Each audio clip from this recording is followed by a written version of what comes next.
Hello and welcome to another art stream. I want to make sure the sound worked that time.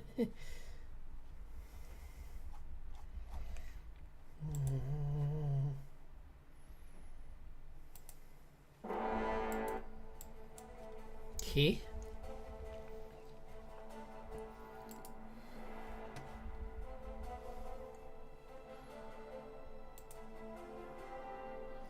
I think I'll start with some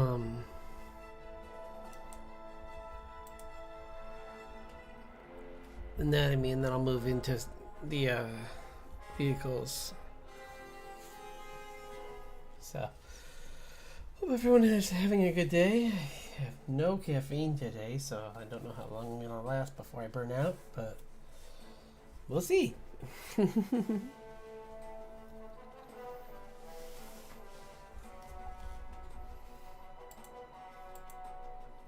Hello, thanks for dropping by.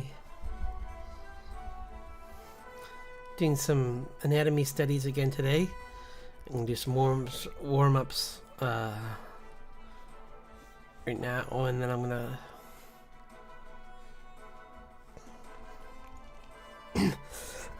excuse me. Do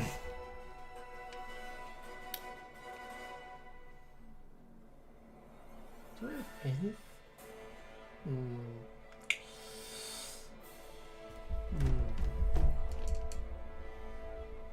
I don't know. Like the worst, I guess worst case I could make some coffee, but I'd rather not do that.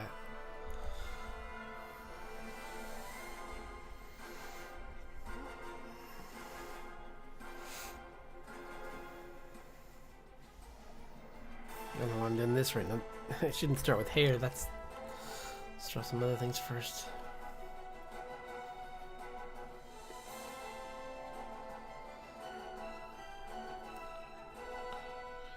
Hi, thanks for dropping by.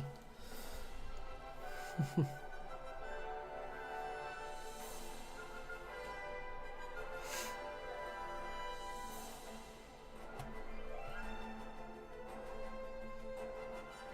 know what, let's start with some quick poses first. Where's my references?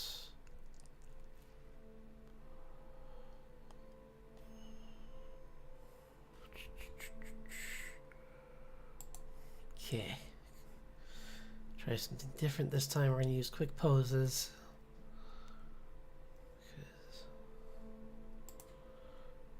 Try doing some other stuff.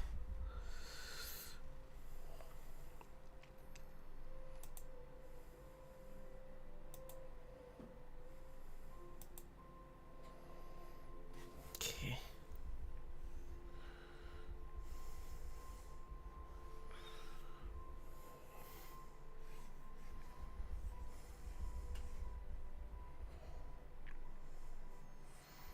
So I hope everyone had a good day. It was a pretty good quiet day for me, thankfully, so I'll call that a good day.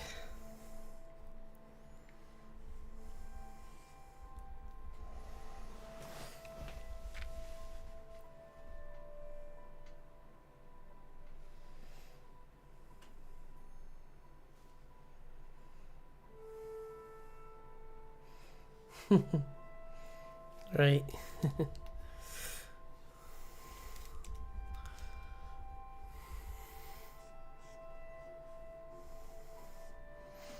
Yeah, I was just saying how I had no caffeine, so I'm gonna try and go as fast as I can. Try and stay sharp as much as I can. But if I have to make some coffee, I will. But I'd like to avoid it if I can. Whoops! Forgot these are going by.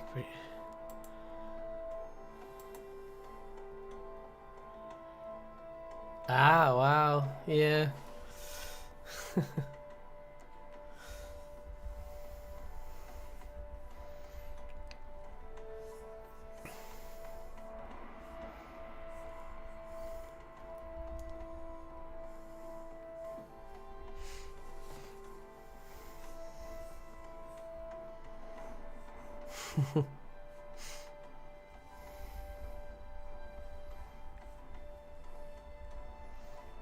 Did you get something to make yourself an fun dinner, or are you just doing something simple since it's a Friday?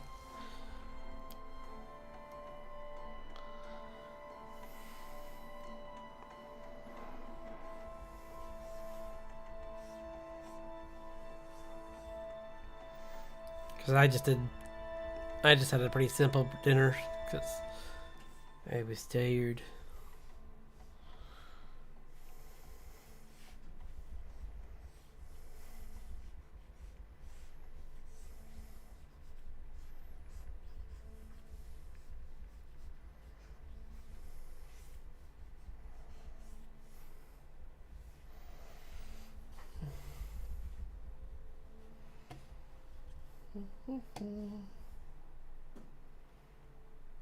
Oh, okay. Wow, nice. I've done that before too. That can be really good, and I think that's usually one of the safer ideals for just generally having sushi, other than like maybe watching them, because at least then you know that like if it's a big chain store, they can't afford to give you bad sushi. So at least that's how I usually saw it.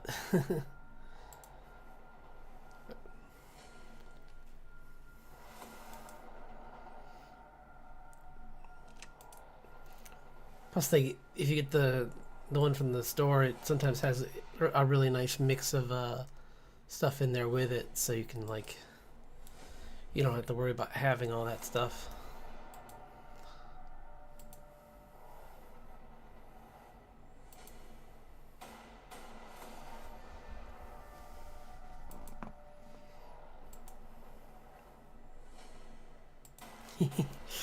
Yeah,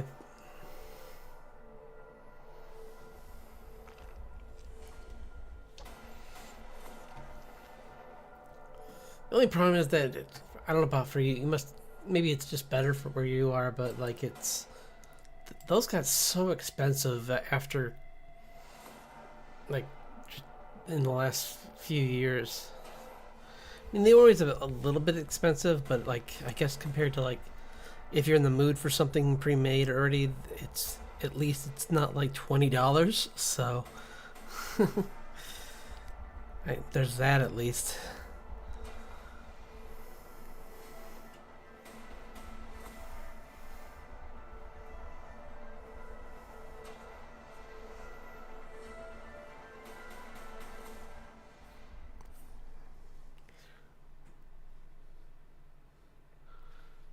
Oh, okay, yeah.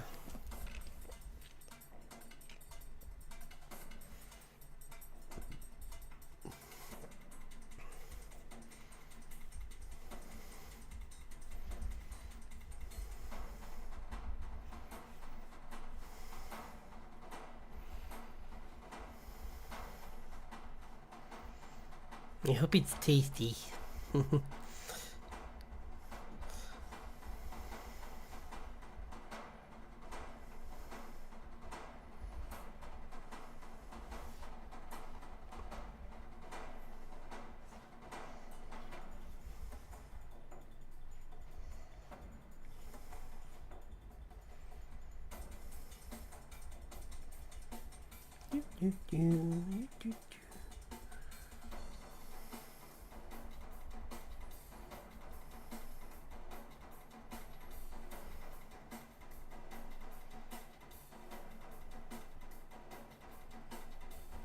Okay. True.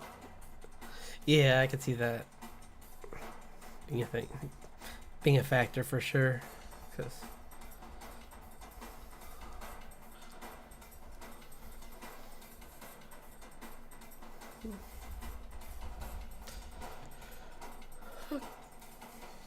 you know what, my brain is telling me that if I don't start making coffee now, that I'm gonna regret it in like 20 minutes.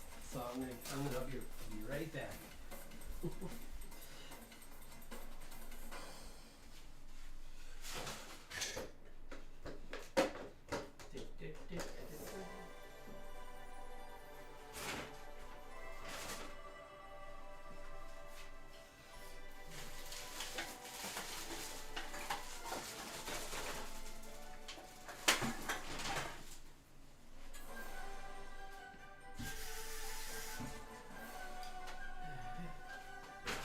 promise I'll be right over. I just gotta make this.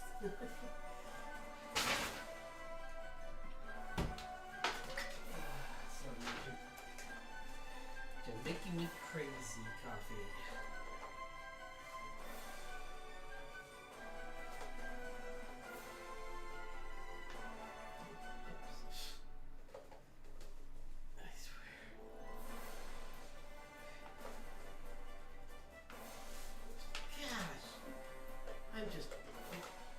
Today's not been a good day for making anything.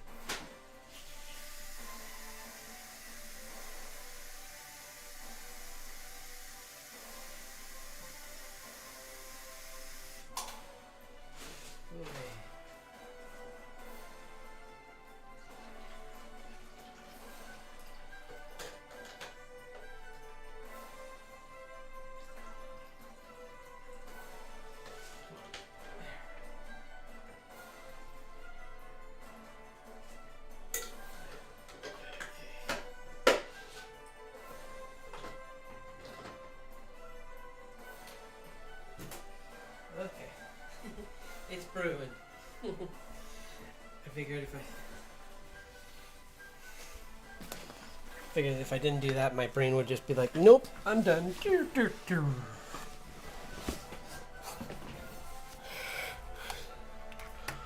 Okay.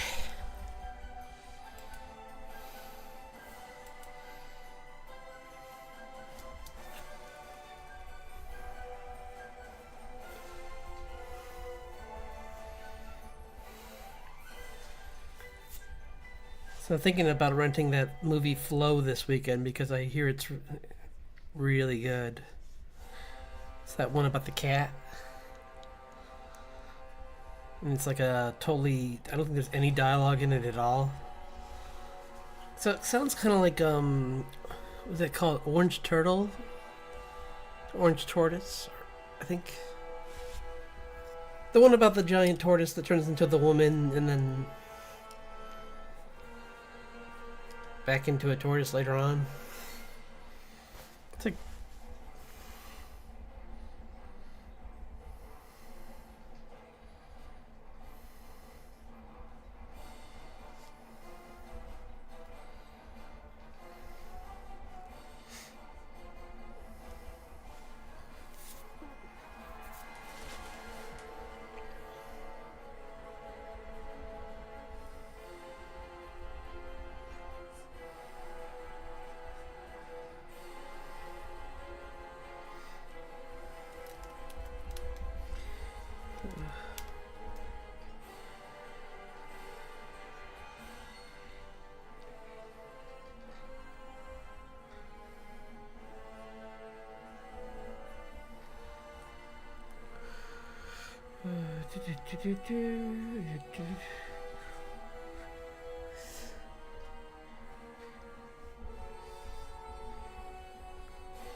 yeah, it sounds pretty good.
I tried unwinding after work a little bit by playing some Path of Exiles 2, but I got just like mobbed like the first 5 minutes in the game, and I was like, not today.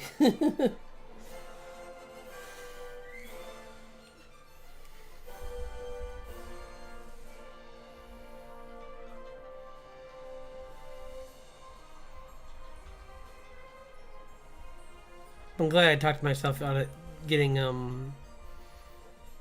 that Dynasty Warriors game, because I mean I'm sure it's good, but it just isn't the Dynasty Warriors game I want to play. Because right now I'm in the mood for one more where like you can play a bunch of different people. I don't care if the dialogue's good. In fact, I prefer it to be bad.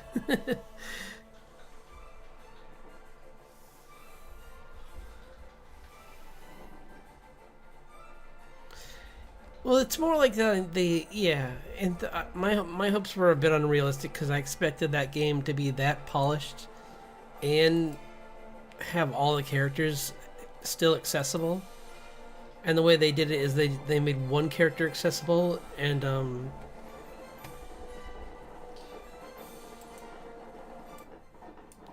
they made one character accessible and then just kind of like refine the combat around that one person. And sometimes you can switch to other heroes from the story, but I mean, I kind of just want to play as everyone, or at least have the option to play as a lot of them, because there's a couple that I really like, and I would like to play as those characters.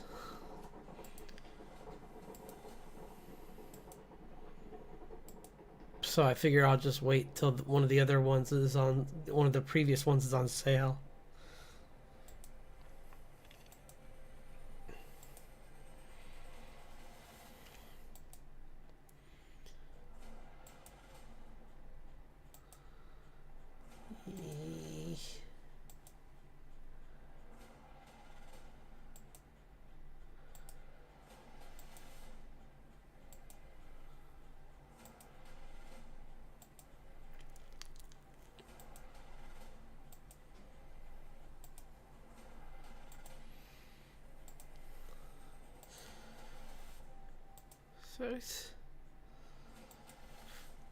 Sorry, I'm trying to find no one. This is pretty cool. Okay, I'll try this. It's a random Bruce Lee pose. That's good for those.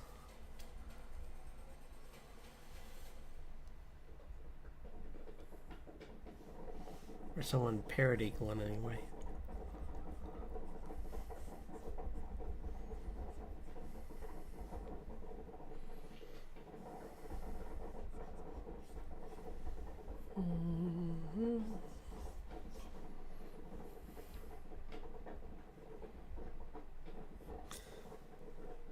Yeah, it's too bad. I really like the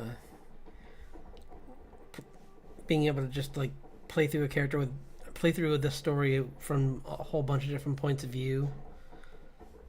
And I guess they didn't do that this time, so I wouldn't even care. But I think the more lame and disappointing thing is the guy's kind of a nobody. I don't even remember. I could not tell you if he was actually part of the actual story, but I've never seen him in any of the other games. So if he was a character in the other stories, he must have been a pretty minor character, because I don't recall him being in the other games. Maybe he was just like an officer or something in the previous games, and then they just like made it so that you could play as him and he could level up. Which would be cool, but he has no dialogue. He technically has no dialogue, even though you get dialogue choices. But they're like so like kind of meh. Like I really wanted to go to like not be harsh, but like I hate to be harsh like that, but like it's just so dull. It's like the answers are never that exciting or interesting. Like you Like once in a great while, they'll give you a fun line to say, but usually it's because the scene is like, there's no other way for that scene to be but funny. So they're like, oh, I guess we have to be funny with this character in this moment. But usually it's like, I like toast. It's like, that's great, buddy. I'm sure you do. It's like, why couldn't you guys just like give this character a little more dimension? Because guess what one of your choices is to say about your past? It's that you don't remember your name because you have amnesia. How I think I just the minute I heard that I'm like, nope. It's like, you're not Cloud Strife.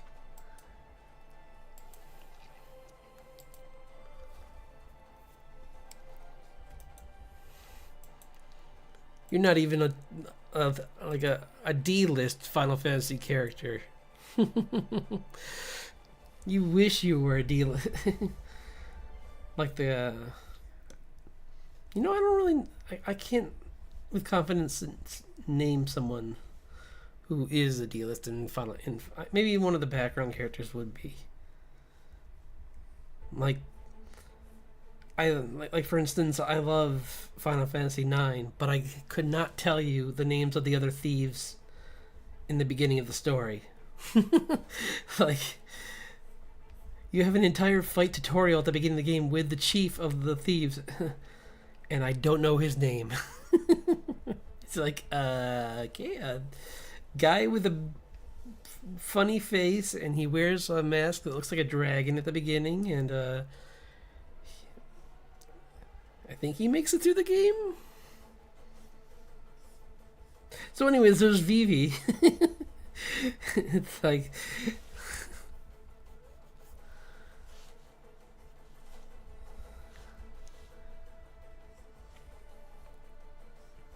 I always wish that there was a way to play with Beatrice on your team,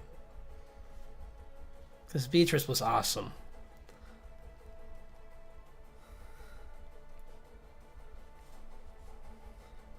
Like, she teams up with your characters, I think, at one point. Spoilers, I guess. For spoilers for a game from like so many systems ago now. That might have been on the original PlayStation, actually. I think. Yeah, it was. That was on the PlayStation. So no, I don't. I shouldn't have to. I refuse to say spoilers for something that old, unless I suppose. In a way that is, I guess, but still, it's even knowing that that doesn't change the game. It's still a great game, and I highly recommend playing it. Because like the music, Final Fantasy never disappoints with music. I wish I could play it on here actually, but that would fall under copyright. Blah blah blah.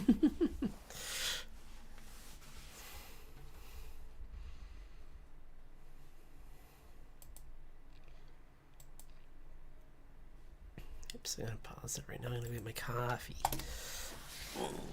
Yeah.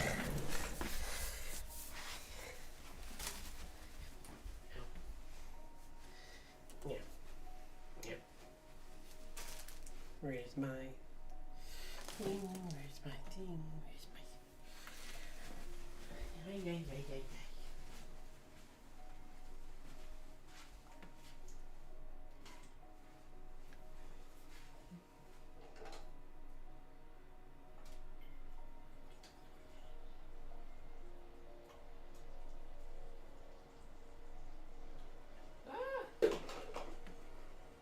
Done. It looked done.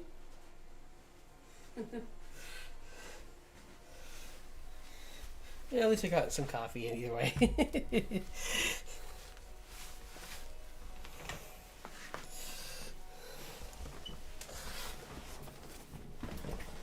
But I wish they would do a Final Fantasy IX remake like they did with 7, because... Or 8, honestly. I think 8... Could you imagine that? Like, 8 with, like, the graphics of Final Fantasy 7 remake, but would be so amazing. Because I think... 8's kind of... Even as much as people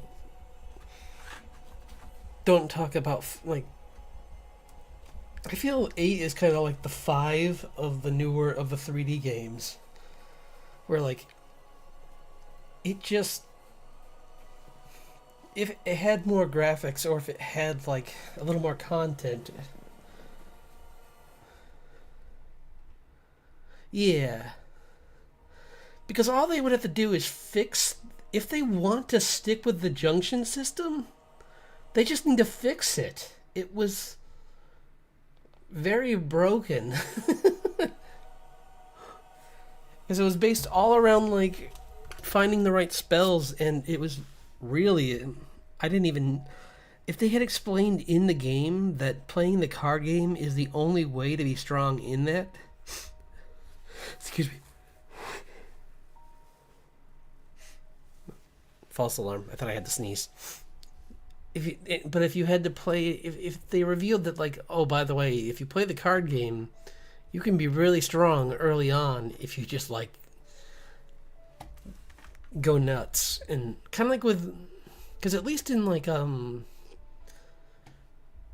The Witcher 3, they kind of hint that, like, especially with the expansion stuff, there's like, it's like, by the way, there's this entire like piece of armor that you can get as part of a side quest that makes you pretty powerful, but if you're not good at Gwent, you'll never get the full set. And it's like, oh, okay.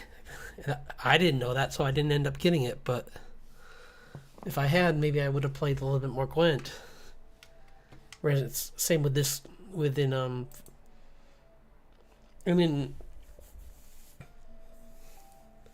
to be fair, 9 had the same issue with the card game, because there was a, you had to play a card game to, I think, win.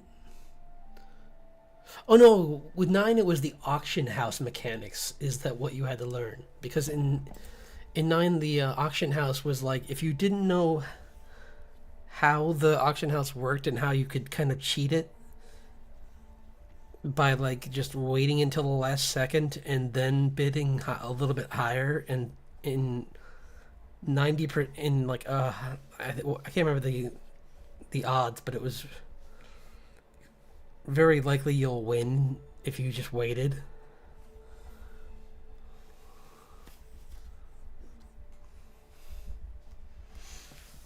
So that's how I got my, because there was a summon material. There was like a one of the stones you had to get for oh gosh, what was her name? For the princess, God, dagger, or Princess Garnet. That's what it was. That's what it was. Yeah, it was, but that's pretty good.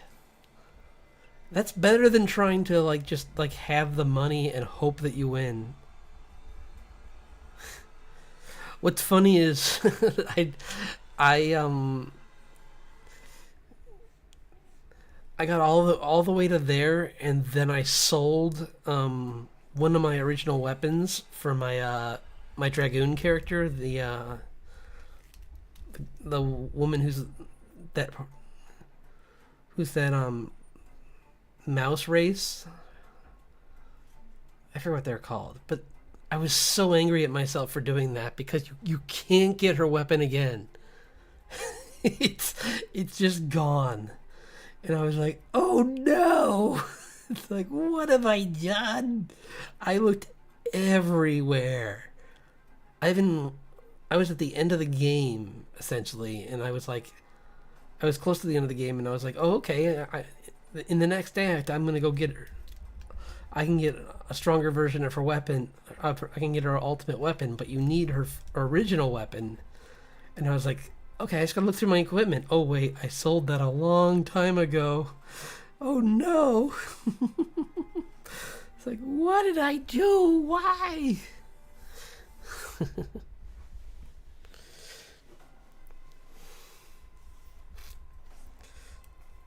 I'm trying to think if I ever did that in Final Fantasy VII, but I think 7 had other things that were, I think with 7 I was pretty much just like, after I got through the beginning of the game.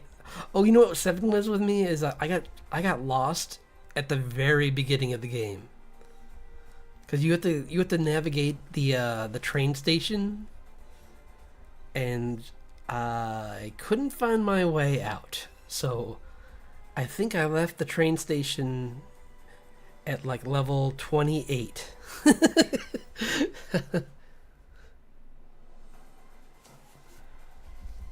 to think what was early in 9, because I know that there's the I guess the castle was was it the forest?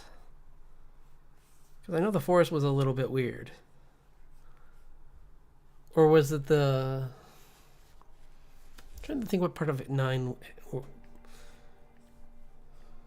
Because at least by 9 the graphics had improved, so like you could kind of see where you were supposed to go. But 7 was the first one to be 3D, so you're like walking around this train station. And finally, I just had to turn on the I had to click a button that made it so it showed every item that you could interact with, like where are all the ladders, essentially, because I couldn't see them. It was just like a mystery where they were.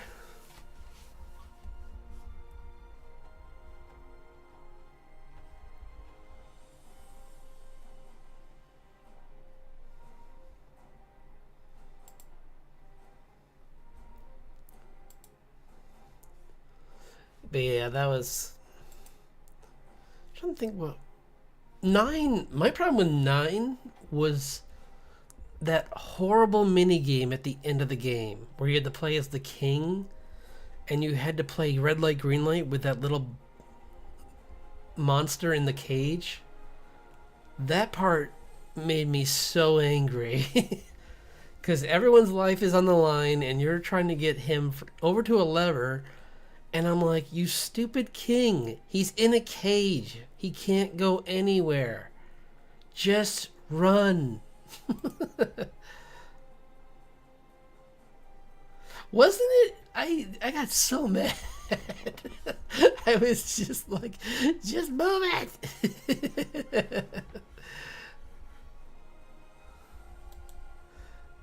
I was just like, please, I just want to save my friends. Vivi's life is on the line. The most disappointing, yeah, the most disappointing Sid ever. That's a cool pose.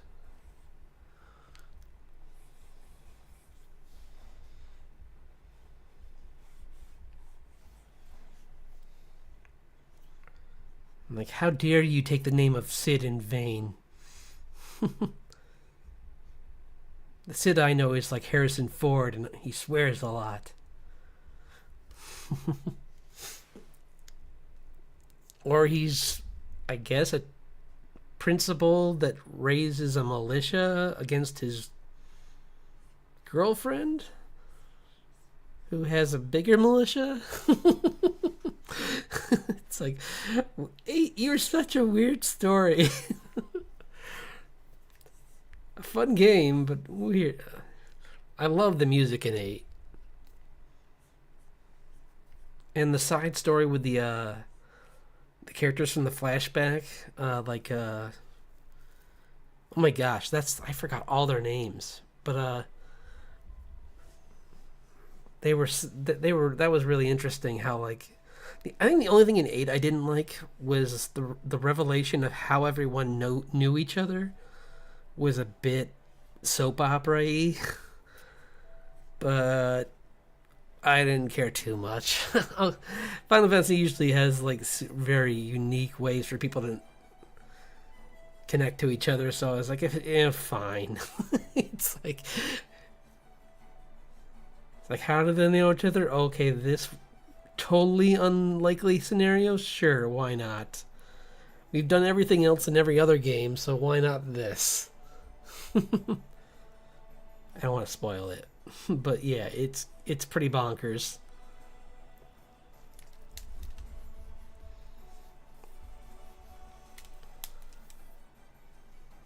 One part I actually did like, even though I got kind of stuck on it for a little bit, was the moon base with Squall and Rinoa.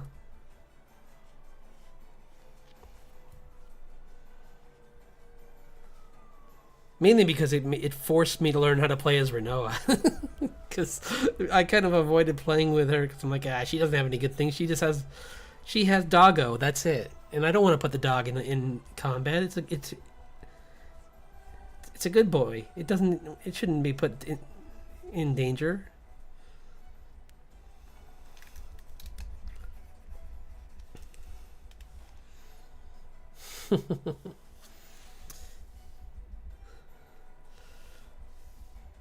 I think where it kind of got a little confusing too was was the whole time travel part. Yeah, where you like I'm suddenly playing with her and I'm like, oh wow, she's got some cool she's got some pretty cool limit breaks actually when you get her up to her higher level limit breaks. Like she suddenly becomes kind of like hers is kind of like Yuffie's in 7,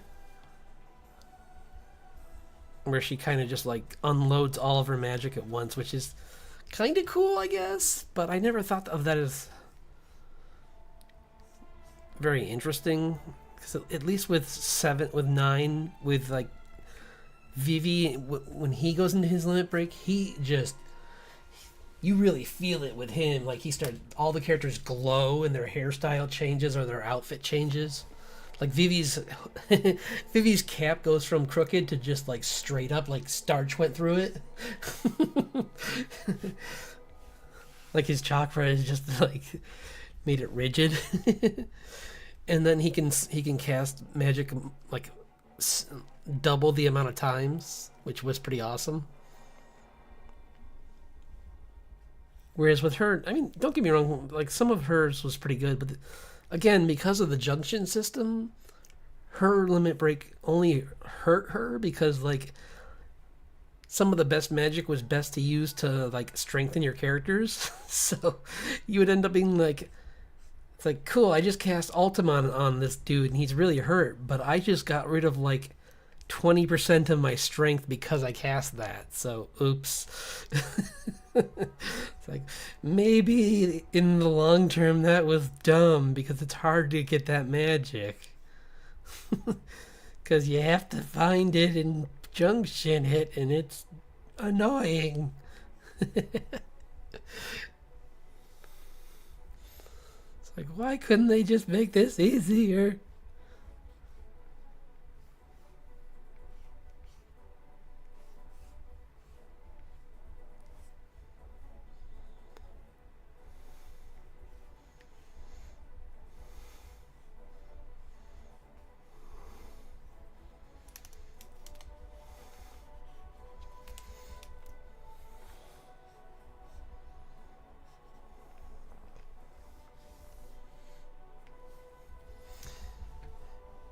Yeah, any of those old ones would be really good. I mean it was cool when I found out that they redid 12, because although they only redid the story, I mean they only redid the combat system, and I'm like, can we fix the characters a little too, because some of them I don't care, I only care about Balthier in 12, the which is bad because there's orphan children in that game, and I'm like, I could take them or leave them. You know, it's oh yeah, mainly because those two are kind of well, first of all, they don't look like orphan. They don't look like street kids. They look like they work in maybe if they're orphans, they live out of a gym where they do CrossFit or something, because what is with those abs on that kid? How dare he put me to shame at any time in my life? He's like that scene from what was the name of that Kung Fu Hustle. He's like Kung Fu Hustle, where it's I'll fight that kid, and it's he comes out and he's just ripped. And it's like, oh, maybe not him. And then you have the Aragon look-alike story going on in that game, which was I I was more forgiving of that than most of my friends who was playing the game as well. They were kind of like they kind of thought that was kind of dumb, but I was like, it's fine. It wasn't as impactful as I think to me as I think it was supposed to be, but it was it was okay. He at least he had a cool weapon. I gave him the best weapon in the game because I think his strength went up the highest, maybe because I almost gave it to Lady Ash, but meh. Also, am I the only one that thinks that Lady Ash and Yuna look a little too similar? Like, it's like they were just like, guys, we got to get this game out. We have these characters and these characters, but we need this princess character. And they're like, but I'm tired. And then they're like, just put a different hairstyle on Yuna. We're done, okay? It's like she has the same face. maybe a maybe slightly different, but with the graphics at the time, it wasn't easy to notice. Yeah, it's just like you look at them and you're like, if it wasn't for the fact that she has like such a dry personality, you'd think they're the same person. Because like she's kind of more matter of fact and more like forced to be an adult, whereas Yuna was like walked around by like bodyguards and things and was allowed to make mistakes and be a little more juvenile and laugh at stupid jokes like what the one everything that Titus ever said in that game, including his awful laugh, which only a dream could make, I guess. Ha ha ha.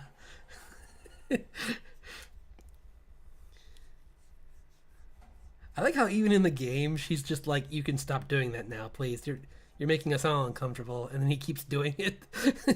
It's just like, I have to make her laugh by being this awkward, or because this scene is too dark. We need some levity.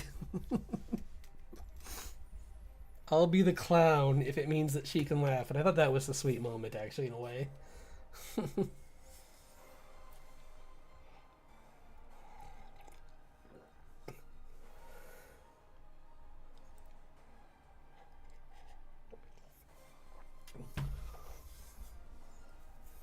And even the most forgiving people in your party looked over at you and are just like, he's an idiot. It's just like, well, that young love.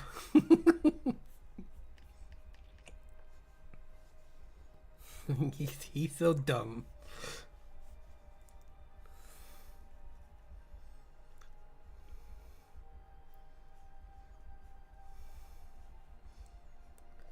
But I think the nice thing about that storyline was that, like, I guess that's true for most of the Final Fantasies, is that, like, you never feel like the relationships are forced because you're playing for, like, in their storyline, weeks of their life at least, or months.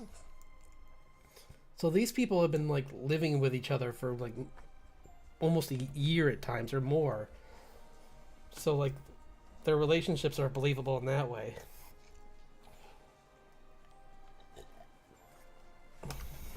And I think that's why 15's better than some people say, because I feel like those guys, their relationship, I believe, because of how long they were together.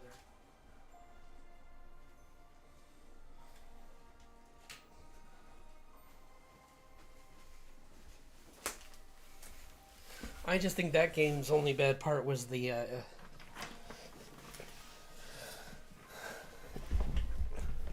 was really more of a, like, they had to get the game out, so they kind of just like rushed it in the end by being like, here's the main story, and we're gonna add on more to make the game more exciting later on, like making it so Ignis has like a different fighting mechanic if you play through his side story. Whoops. Whoops. I was doodling my character. Where'd it go? I lost what I was doing. Hang on, I don't want to...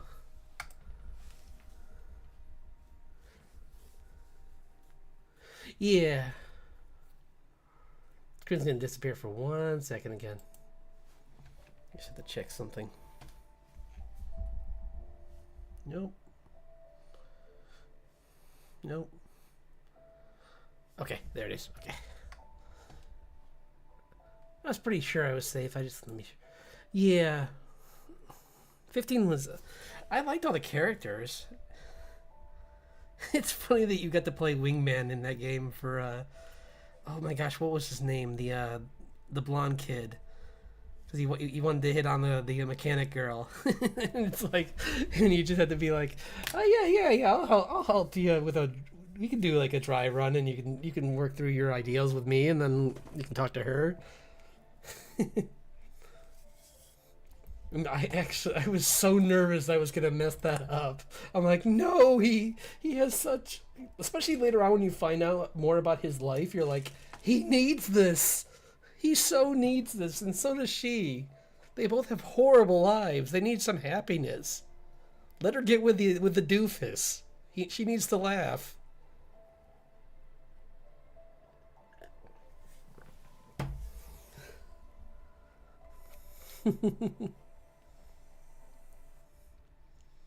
Because there's Ignis. I only remembered just because that's... I don't even remember how I don't even know how I remembered that. It just came to me. But otherwise, yeah, their names are pretty unique.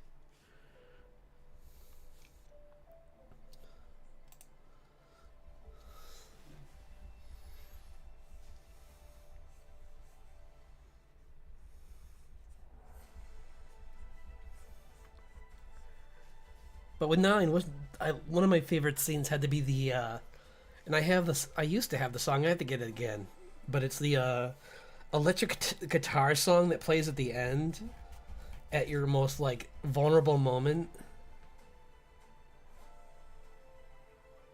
Yeah, it does, and it all and fire equates to him cooking. So that's kind of what I was like. I'm like, who the guy like cooking? That must be Ignis. But yeah, in with 9 it was fun because you had that whole scene where like you thought you were alone, and then one by one in the fights your friends pop in and are just like, we're not gonna leave you, man. And it's just like, oh, my heart.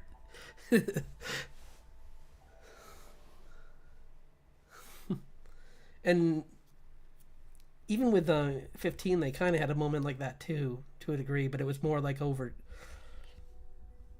That was more because like they had to leave because like there was a dip in the party, like their faith in the main character's faith in himself kind of dipped, and their faith in him kind of was like faltered. So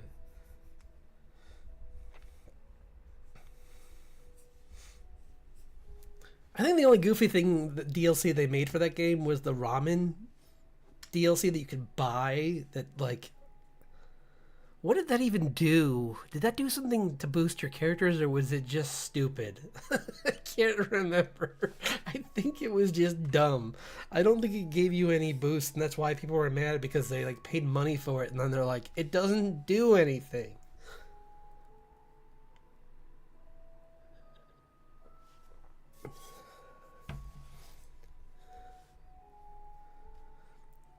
Yeah, it was for instant ramen. Yeah.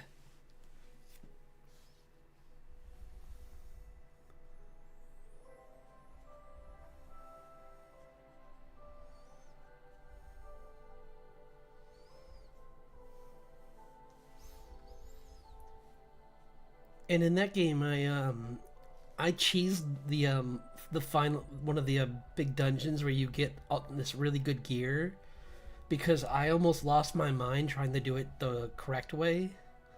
Like, there's a hack in that game. I don't know if they fixed it with like later on, like,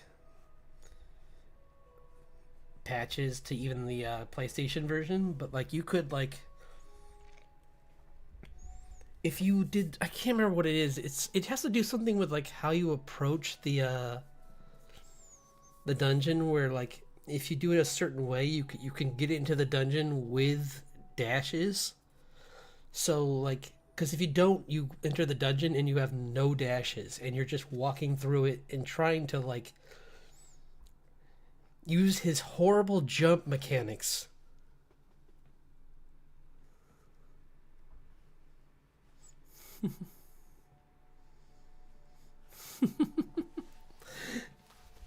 And if you, because yeah, the jump mechanics in that dungeon were just so rough. Like you could, if you missed, you would have to start an entire section of that dungeon all over again, and that could take like another 40 minutes. So I was just like, enough's enough, and I just redid the whole thing. But then just like went in there with the dash and dashed through the entire puzzle, skipping entire sections just to get to the it was a piece of armor that made it so you could dodge instantly, called like dark matter, I think is what it was called. But that was like so great to have, especially because I tried to do one of the final dungeons, but I could never beat it because I got down to like, I think near the bottom, and then you run into the those giant knights. You deal with the cats who can do the cheetah kind of creatures that can do status effects on you, and right after them you have to fight those giant knights. So it's like one bad thing, it's like you go from like status effect nightmares to fighting some of the most highly defensive monsters in the game. And my characters were already at low health and had like no potions by that point, or magic, because I had used it all up on curing myself from all the status effects. So, or I think I used up all my yeah, because I don't think you could use potions actually in that dungeon. Was the worst part too. I think it's like you could just use a specific amount of spells, and once you were out of magic, you were just done. And you just had to hope you could dodge. So yeah, and I got to the final boss down at the bottom, but my health was so low that I just like got hit like 5 times by it, and because it's another one of those giant snake dragons again, like you fought earlier in the game, but it's got so much more health. And yeah, that was rough.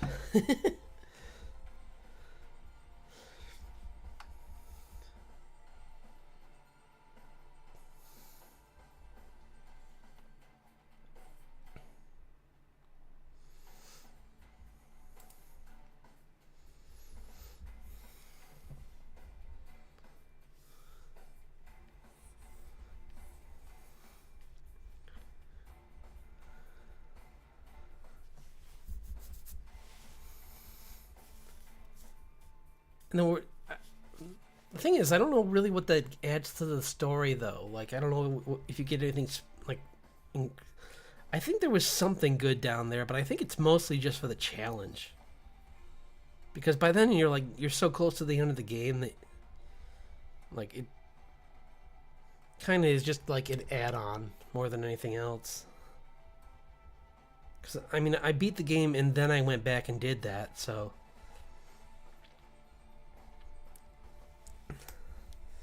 Oh, were you as confused by the end of that game as I was? Because the end of that game, when the villain's going off and doing his like, blah blah blah, this is why I did this, blah blah blah blah blah blah, I was like, buddy, I don't have your history book in front of me. Can we just simplify? Can you dumb this down like 80%? I too dumb for this story. Because he's got you captured, and you're in a really rough situation. I don't want to spoil what the situation is for people who haven't played it, but he he's just sitting there like, and this is who I actually am, and I'm like, I felt like in the Justice League cartoon where Lex Luthor took off the Flash's mask and he's like, I have no idea who this is. And it was just like a moment of such disappointment. I'm like, I had that same feeling, and I'm like, I'm like, who are you?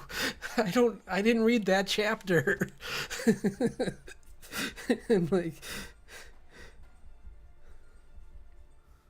it's like those people who, it's like if they, those people who like read the Silmarillion and then they watch like those that Lord of the Rings animated show, and there's like something hidden in there that only you would know if you read the Silmarillion, and they're like, oh, and everyone, all the other friends around them who like, you know, don't have that free time on their hands are like, what was that? I don't why gasp?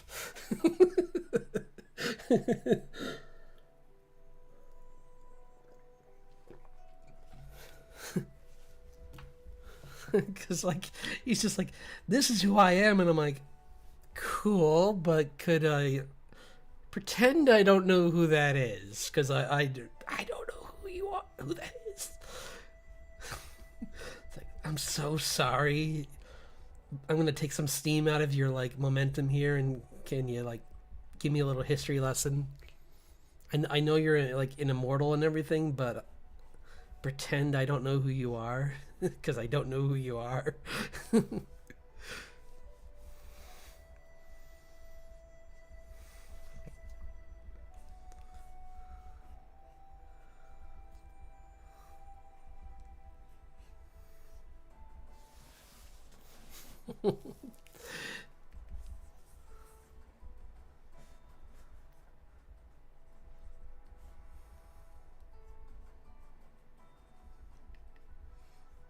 Because usually in the previous games, it was more like either the technology of the system or something was what limited the impact of certain scenes.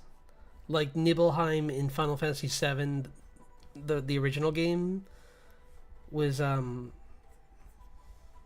so much different. I'm sure it's gonna be. I haven't played through remake yet, but I'm sure it's gonna be so much different when I play it actually in with better graphics. Because like seeing all the Sephiroth clones on the pilgrimage, like that part's gonna mean so much more than just a bunch of people in cloaks that the real Sephiroth is attacking for no reason. I'm like, yeesh, buddy. Got some family issues in there. Somebody's angry at his brothers. Mommy will not be happy.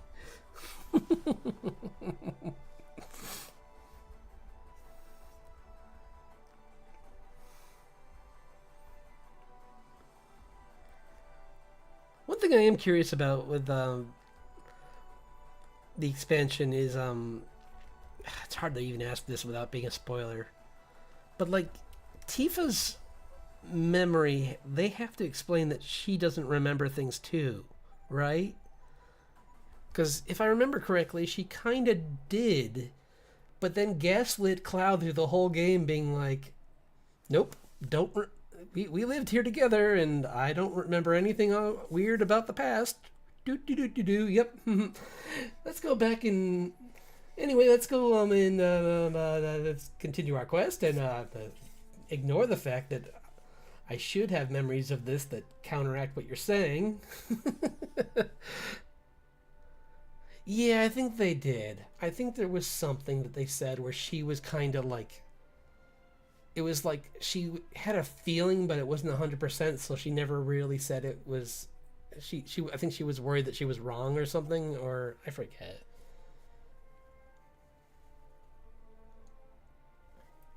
Because she was certain about certain parts of it, but maybe she just thought that she just remembered it wrong.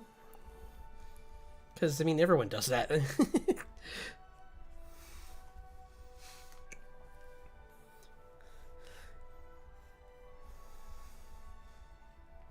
I mean, made me feel less bad about how I remember events sometimes. When at least I'm like, okay, I totally relate to you, Tifa, right now. It's like I do this a lot. I'm like, yeah, that event happened like this, and then my sister, brother, or sister will be like, "What are you talking about? No, it didn't." Like, I guess my head is. I guess I bunked my head a few more times than I thought as a kid.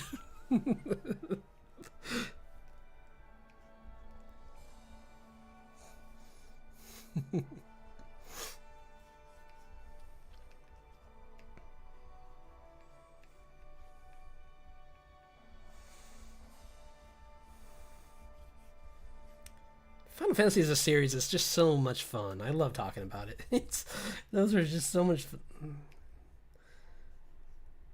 I kind of want to go back and play through 9 again because I never beat the ultimate boss, the optional boss in that game, because that one was so rough. Ozma. Ozma was like, "Hey, we're gonna make the least scary looking boss that does the most damage. Enjoy." And I'm like, "Great.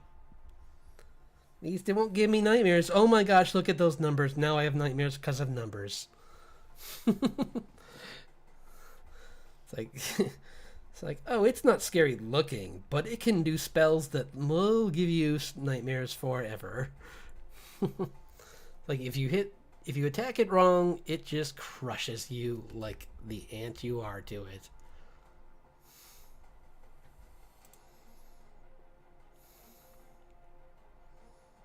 You know what, let's try doing some I'm gonna look up some let's see. Well, let's just type in cars. But I want to look into like 50s. Let's see. Here we go. Yeah, this will be fun. 50s cars had some really good shapes.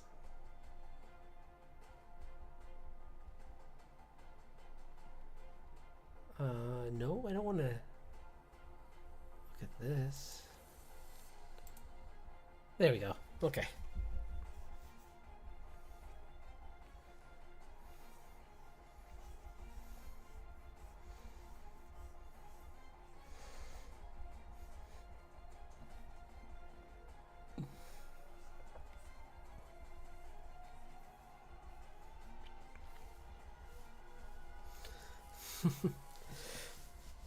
I never played any. Everyone keeps trying to get me to play the online games, but I wish I had more time. I would if I did. But there's such a time commitment to do MMO RPGs, like, and do them right. Like, because it looks like a 15 looks like a great game, but it's just so much time to play that.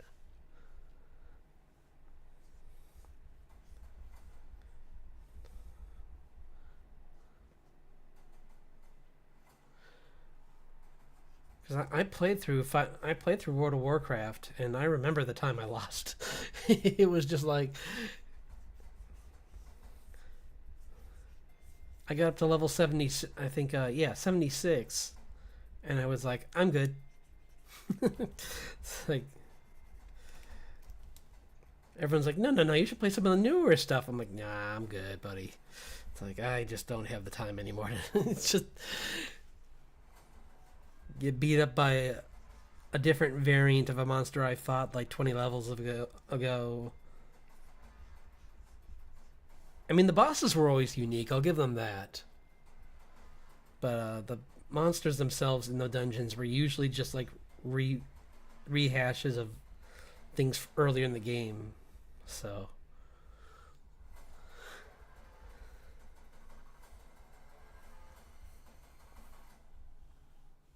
I think with Final Fantasy though, the nice thing is there's so many characters that even if they did that, it would you wouldn't notice it as much. Because like early in the game, you're probably fighting much smaller creatures, and then like later on, you're fighting like dragons. So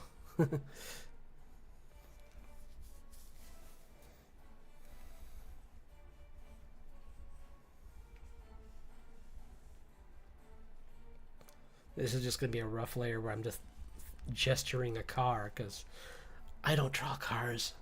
So, especially, I never really drew, like, more like, antique cars. Yeah. I never really played 14, but I heard that was, yeah, 14, that's what, yeah, in 14 I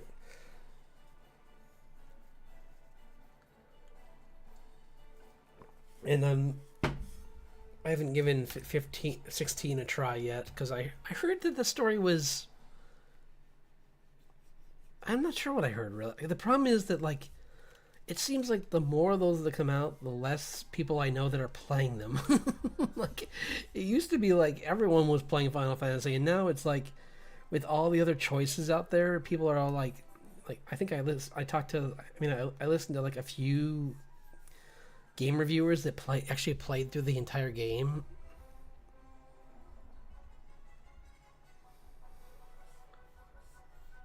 Like I think even like some of the bigger VTubers didn't get through the game, and I was like, wait, really? Like this is a Final Fantasy game. How could you not play a Final Fantasy game?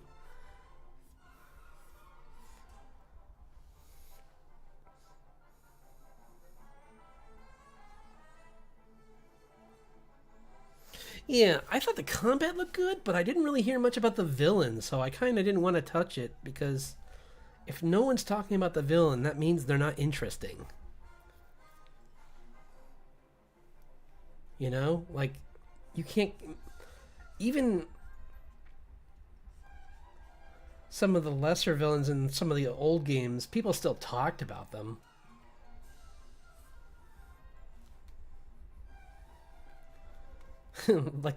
like the tree. Think you're tough? Fight the tree. Wait, what? Spoilers. No. Saying that it's a space tree tells you it's spoilers.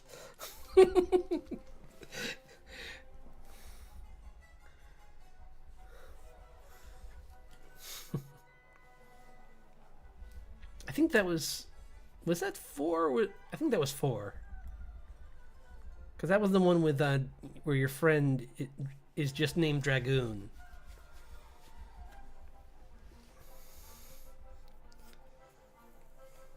Because I think 3 was the one where you were Cecil, right? I think. I get them mixed up because thanks US Nintendo, you really dropped the ball. Like, why did we get the games in a weird order that made them impossible to talk about later on in life? It's just like, oh cool, now no one's gonna know what I'm talking about when I say Final Fantasy IV if they're from Japan. Awesome.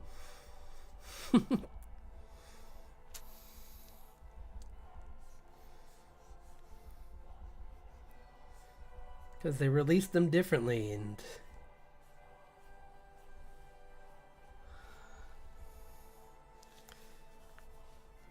anyway, the one with Cecil where you started as a Black Knight and you turned into a white mage later in the story. I like that one a lot. I don't think I beat it though. I think I got really far, but I didn't beat it.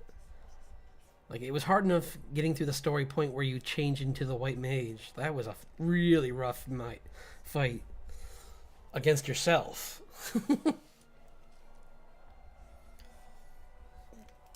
Actually, I need to fix this. That's further back.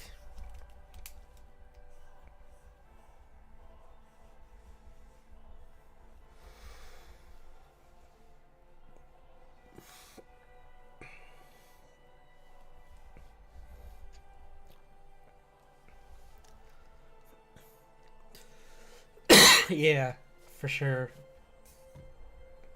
Because it was like it almost felt like it had like a countdown in it for some of those fights where like if you didn't beat a boss in a certain amount of time, they would go into these patterns that would just destroy your characters.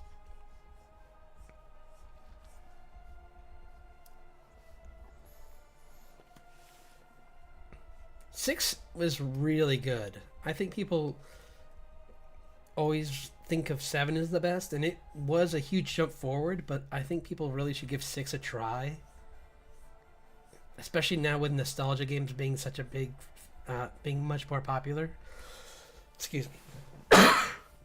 Yeah, the, like, because even with the, like, less talkative characters like Shadow, he was really cool. He was just a ninja. But he had such a pivotal point in the story where you're like, oh wait, you are a clutch character here, man. If you weren't around, we would be in trouble. There's like a part at the end of the game where he just like changes the outcome, and you can. And the crazy thing is, you can just leave him there if you want. But I went back and saved him because I'm like, dude, you took on the crazy clown jester guy alone. I'm coming back to get you, man. That takes guts, even if you are a ninja.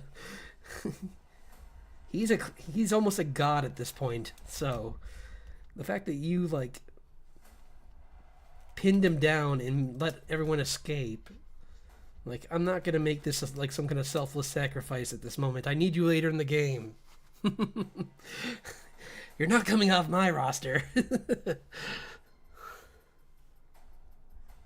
like your selfless act is noted, and the party will remember it. But we still need you.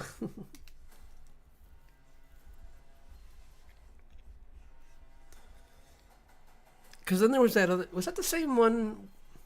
Yeah, 6 also had like one of my favorite like female characters too, like especially early on with Ceres.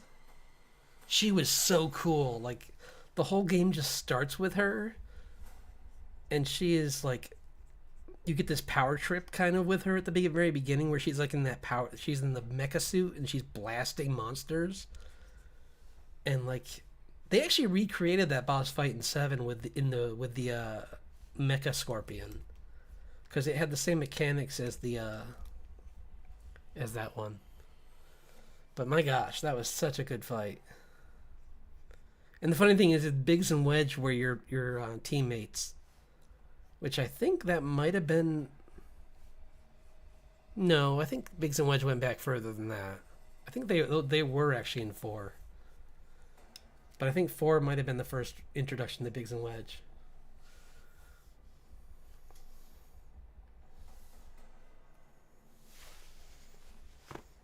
But I don't know if they came back in any of the. I know they were in 8. I think they were in 12. Do you remember? I honestly can't remember if Biggs and Wedge showed up in 12. I'm pretty sure they were in 7.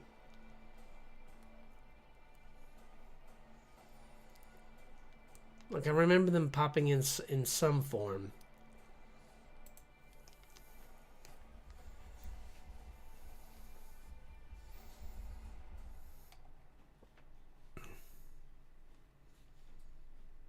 Oh, they didn't? Oh. Okay. See, that's the problem with them is that.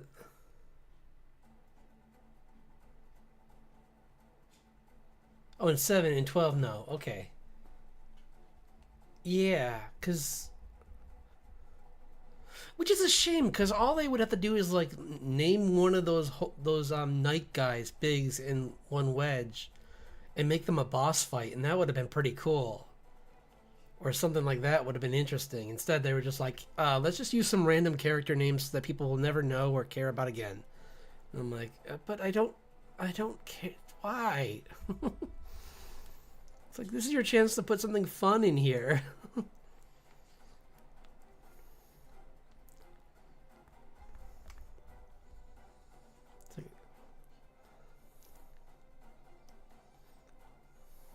Because I could not tell you the names of any of the villains in that game, including the final bad guy. I just thought of him as like fake Bahamut, because he kind of like makes this weird like armor that's shaped like a dragon. But I'm like, you're not. You're really not that scary, dude.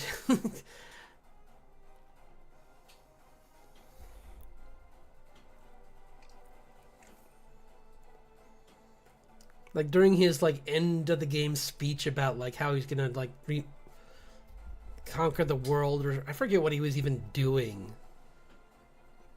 Like even his motives, as much as people make fun of, or even as much as I made the jokes about like how the character in Final Fantasy 15 was a little confusing, what he was when I found out later makes total sense. I was like, okay, that's why he's doing all this. It's because it's the curse of the hero who becomes the villain, essentially. And I'm like, that's really clever. But with that guy, I was like, why? I mean, we're in the middle of a war, true, but if I remember right, he orchestrated it for some dumb reason, like for just power or something dumb. Which, I mean, sometimes in stories, that's all it takes, but it makes them so forgettable. If that's what it was, then that's sad. Like, I cannot remember what his goal was. It's driving me crazy right now to try and think about it, because I'm like, it must be something. It's always something based around the game itself. Like, the villain's usually a dark reflection of a character in the game, like the hero, but like with 7 with Cloud versus Sephiroth,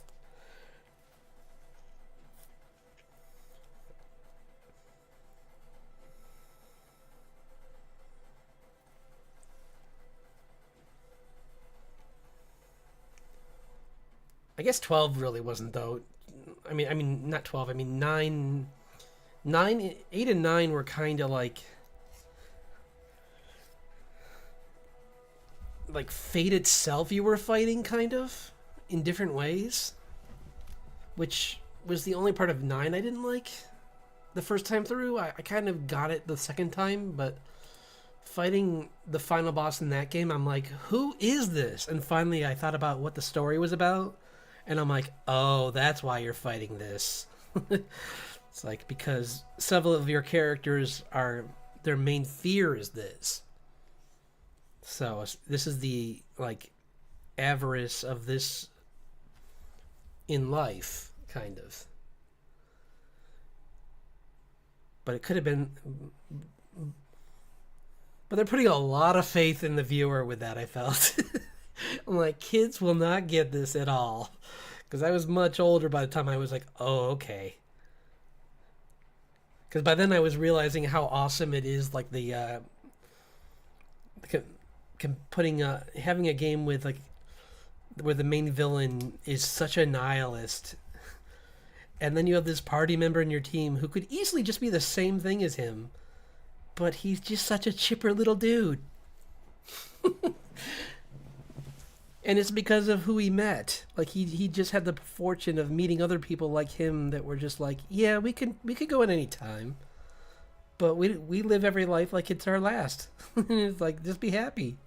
It's like, hey, it's like, we can expire any day now, but hey, every day that we live past that, or any day that we live in general, is a gift.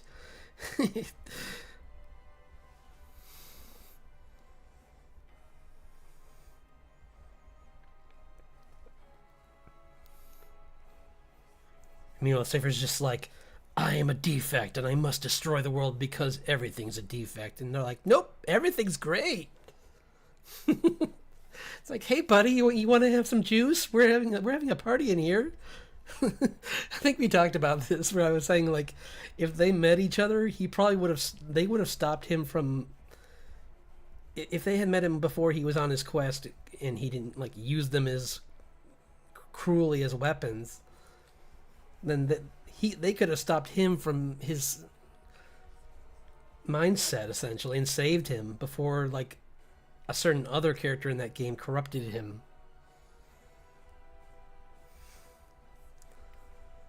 Because it was all because someone else in that game kind of messed with his mind that he kind of even felt like he was a failure. Because I'm like, dude, you're Monkey Boy. You're pretty cool. You're very unique.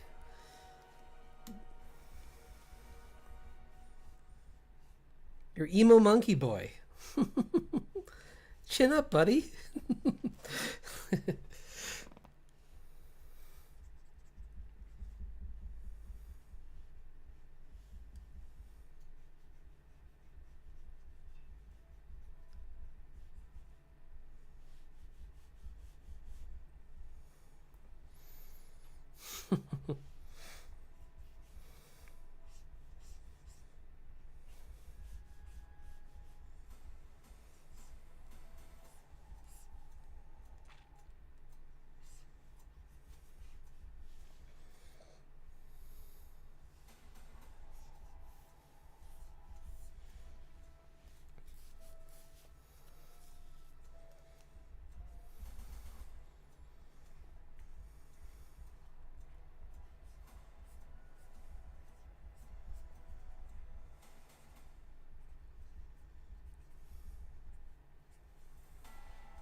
Man, am I the only one that felt kind of weird with in 10 with how Lulu ended up with Waka at the end? Like that was kind of like you were dating his brother. What is wrong with you? Like I know that they explain it, but still, it's like, I don't know. That seems kind of maybe in their world that's not taboo. I mean, sin in their world is literally a giant monster, so so maybe the rules are different. It's like you can't use machines, but you can date your brother's wife, I guess. After a grace period.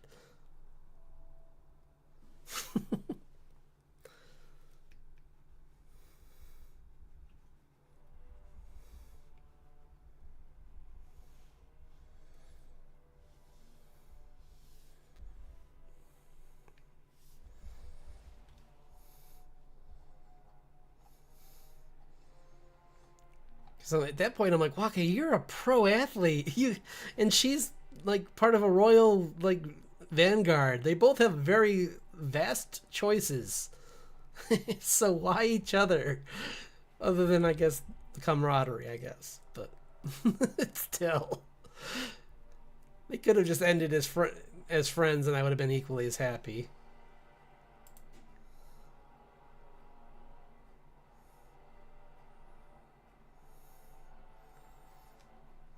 Oops, that one didn't even load. Man, these cards are fun to draw, but they're really hard. So I'm.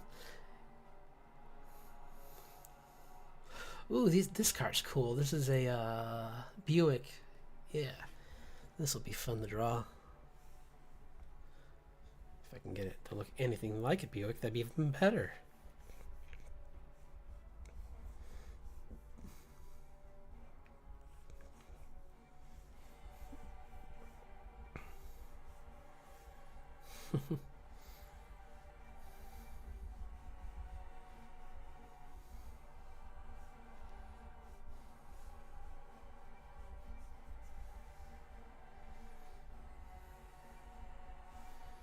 But I do miss playing those games. They were so much fun. Like there's just so many amazing moments in those games that I want to go back to and play again.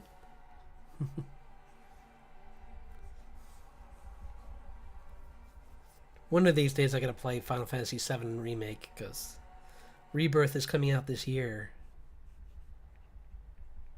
I think it's coming out this very soon. Actually, I think it's like next month or something like that, or maybe this month, later this month.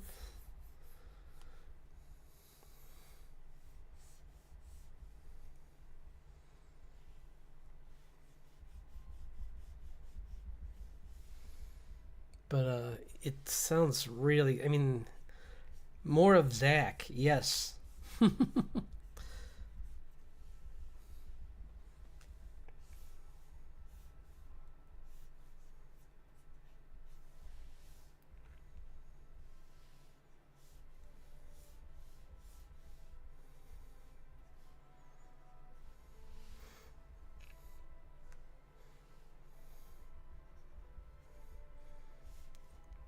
like when there was that when they I forget, I think it came out with was it Advent Children or I forget what it was, but like they made an animated short that showed like Zack versus Sephiroth, and it looked so cool. Like it was them in the Nibelheim reactor, that fight.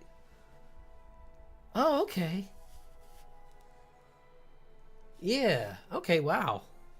I knew it was. I thought it was. I thought I remembered something about it being soon. But I'm wondering how.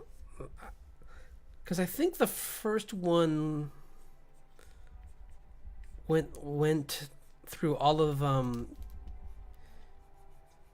Midgar, and then the sequel, and then there was like a slight expansion, which I think went until the boat. Maybe. I don't know. I have it. I haven't played it. It basically gets to the point where you meet Yuffie the first time, but they change it, I guess, so that it's just a moment you meet her instead of it being like an optional moment to meet her.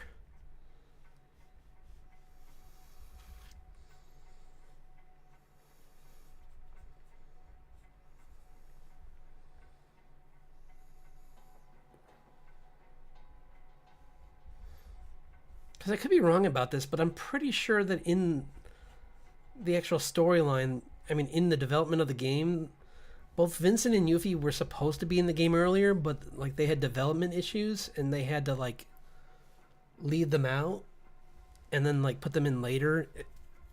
So that's why they're optional characters.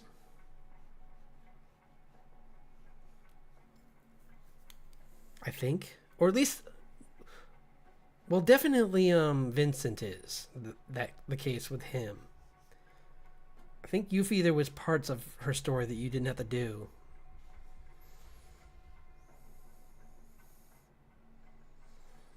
Because I'm pretty sure like her like, well, for instance, like most of Vincent's story was hidden. Like you had to go into like, you had to like take the airship into secret areas of caves and to find like parts of his story later on that explain like more about his past and how he's connected to Sephiroth's family because he knew Sephiroth's mother. Was it Lucretia?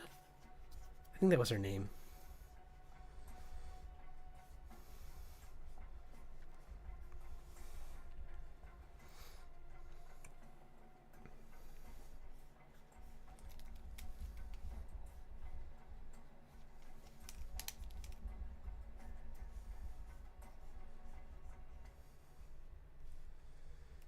Oh, I'll have to send you this funny video. There's these guys who made this song about Sephiroth where it's about him and he's, oh, what's her, he was, it's this joke one where he's like dating, he goes on a date with the that one woman who's on the in the Turks. And then like it goes south and then the rest of the story is about like, it's basically him just bragging about his, like talking about his destiny and like all of his powers, and it's really funny. There's just a really funny moment where he's talking about how he's gonna summon, he knows his destiny and he's gonna summon an asteroid to destroy the Earth, and this is like in the bed, just like they're just hanging out, and he's just like talking about this, and she's just like looks at him with like the biggest eyes ever as he like summons the asteroid, and he's like puts her finger up and is like, I have to go, kind of moment. It's like, it was just like so funny. She just goes from like being in like just like nightwear to like all of a sudden she's back in her suit and she's like walking out the door. Like, well, this was fun, but gotta go. It's like, well, time to hit the old dusty trail.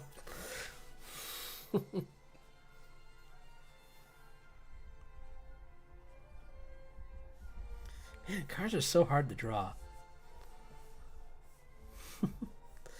But it's good to get out of your comfort zone. So this is me. This is me out of my comfort zone, 100%.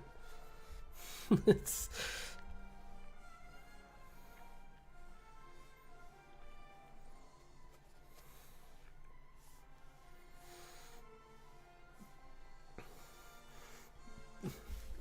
I do love that in it, the dub version of Advent Children, they had Stephen Bloom do the voice, and then I heard the story about what happened with Matthew Mercer, where he when they went to make remake, and like they were just gonna, they're like, yep, you're just here to do some voices, you know, background characters, that kind of thing. And then he's like, okay, okay, and he's like, so just like pulls up the list, and it's just like the screen like goes into this glitch, like one of those like program error kind of things, but it was fake, and like the screen fades, and then it just shows Vincent's face, and it's like your actual voice, and he's like, are you kidding me? I'm like, that is such a cool moment, I'm sure, because one of his earliest cosplays, I guess, was being Vincent. I forgot what he was doing it for, but there was like some kind of function he went to where he cosplayed as Vincent. And I just thought that was so, must have been, I was like, that is just so cool.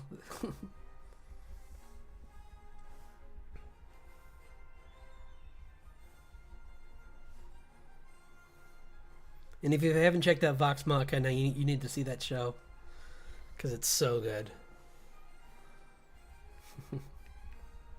You like spice? I got spice. I love that. I love that he played that character.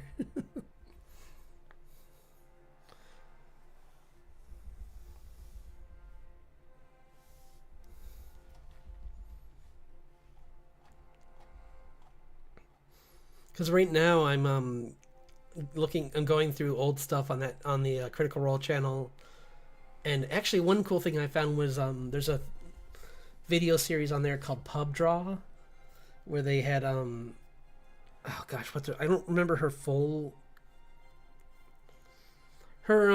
moniker, her pseudonym is Babs.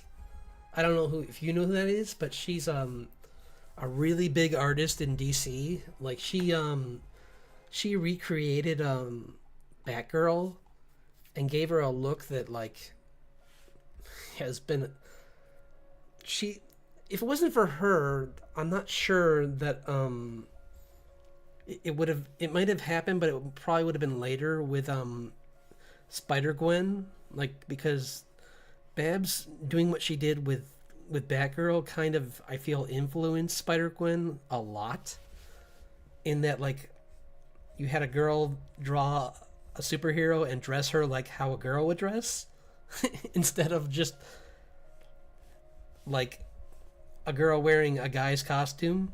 She actually like had it, and it was like purposely made to make her look kind of cute, but like functional too. Like, and I thought that was really cool.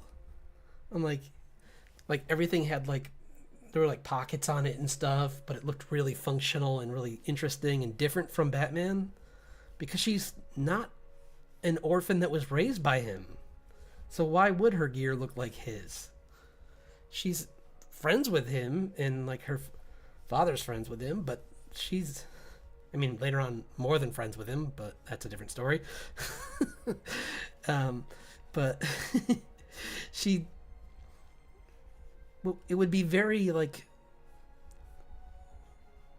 based around her versus him.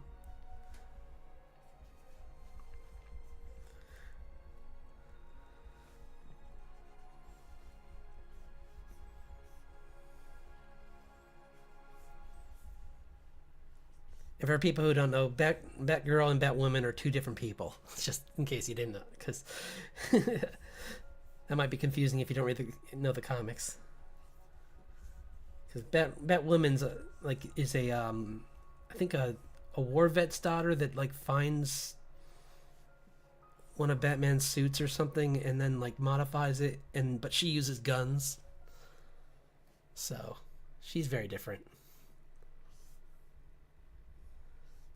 Which is why I was so angry when the show came out and she was just like, I look better in it. And I'm like, you are borrowing one of his suits. What do you mean you look better? You're taking someone else's look. It's like, writers of the show, you clearly never read the comic because she would never say that in that tone. She admired what Batman was trying to do, but she didn't agree with his methods because she felt like it wasn't going to solve anything just to like throw these guys in jail a lot of the time. She's more like a Punisher kind of person.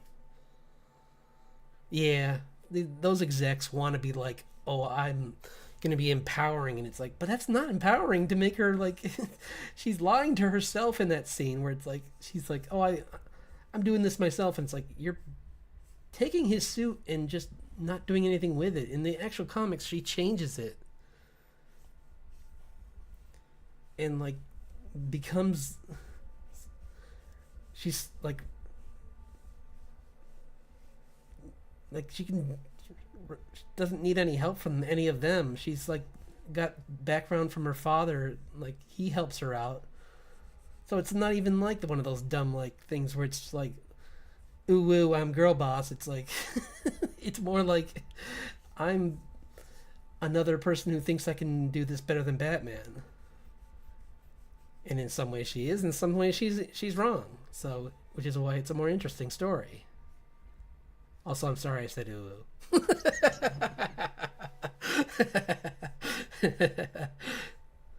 Won't happen again, I swear.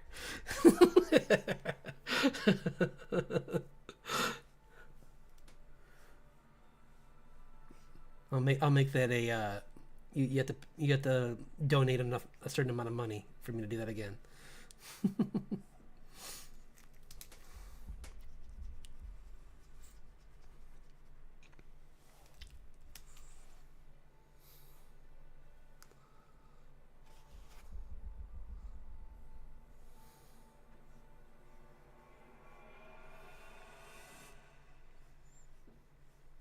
Oh, I have to watch that tonight. I just realized a new episode of Solo Leveling's out tonight, I think. Or is that tomorrow? It might be maybe it might be released tomorrow. I can't remember. I'll have to check. But let's see. Because if it's tonight, I'm excited. If it's tomorrow, oh well.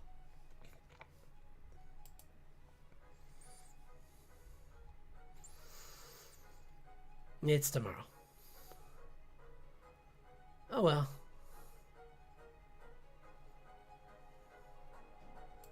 I'll just rewatch the second episode of season 2 again for the third time. Because him fighting that ice elf was so awesome. And it's like everything I want in my comic. That kind of fight is just so cool.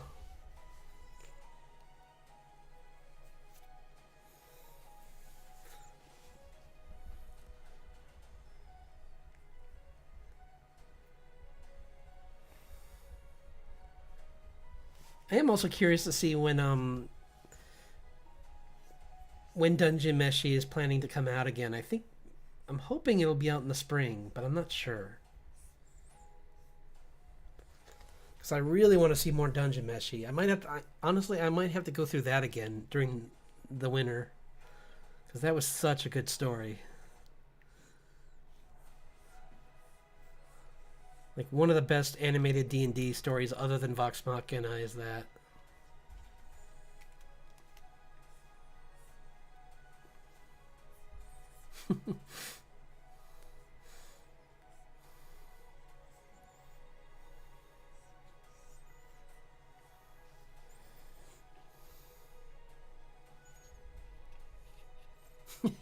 I just always remember that one scene where she's, without spoilers, there's like a scene where something really drastic happens with one of the characters, and like I don't know how to give away without at least saying this part, but she like rips her top, and then like all of a sudden the elf girl's like, whoa. She's just like, oh my gosh. Indecency. I just like whoa. in the middle of this like really like scary siege. It's just like, oh my gosh, that was unexpected. Also, they conveyed how a fighter works in D&D so well with that one character, like the way he moved and the way he attacked. I was just like, oh, okay, that's kind of like how fighters work in D&D, where like they can do action surges and like attack multiple times. So that's how like he went from being like this character who seemed like kind of like a newbie character to like the minute he pulls his sword out, you're like, oh, he's dangerous. He knows where all the spongy spots in a person's body are, and he's gonna go for all of them. So maybe he's got some levels of rogue in there too. Or something, or he just rolls really high. Like he's just like, I got my special dice. Bottom, they're made of gold. I still remember when Ashley Johnson had those ones that she kept saying were made of teeth.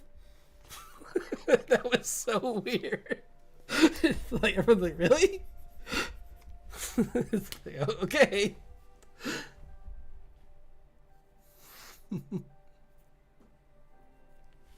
That's kind of dark, but sure. It's like, what? They're not like I took them from someone. Like that just leads some more questions. I'm gonna go back to drawing some people, I think. Oops, no, that's AI. It's hard to find. Oh, here you go. This is an AI.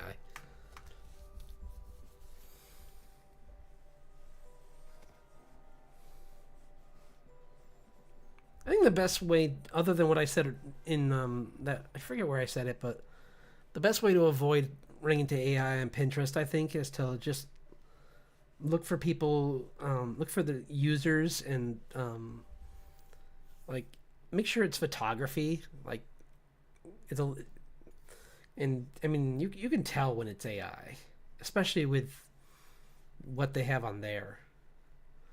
But honestly, I haven't really run into it that much. Like here and there, I'll run into something that looks like art, and I'm like, that's AI, because there's no other reason for this to be on here, other than it being AI.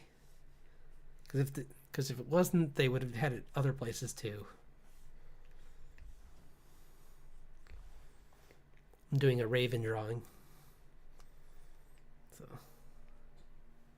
Teen Titans, go! I love that show.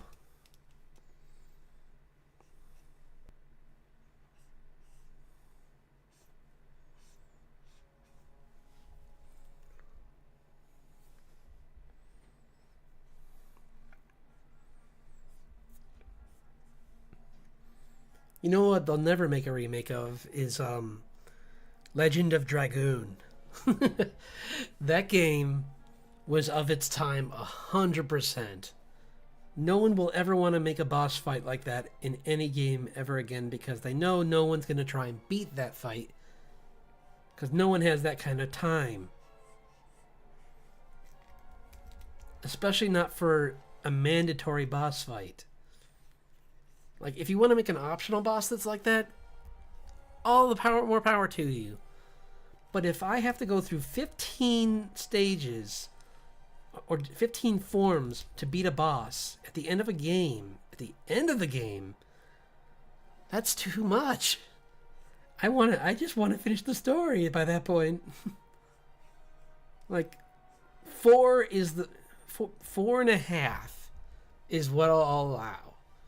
Like maybe a final, like after the fourth form, having a form where it's weaker and you can just take it out easier, like with Sephiroth, that's fine. But they had so many different forms for that final boss that it was like, we're gonna have this boss fight on every planet in this fictional universe, and you have these characters that are gonna crumple a lot during this fight. I hope you brought a lot of revives. Enjoy. Good luck. And I'm like, but this isn't fun. This hurts.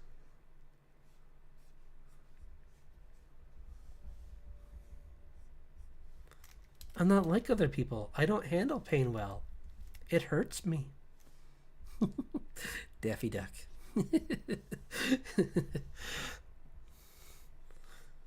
But yeah, no, that which was a shame because like the characters were cool, and it was one of those early games where like they every time you attacked, they would do they had sound clips for the characters when they attacked, so that was cool.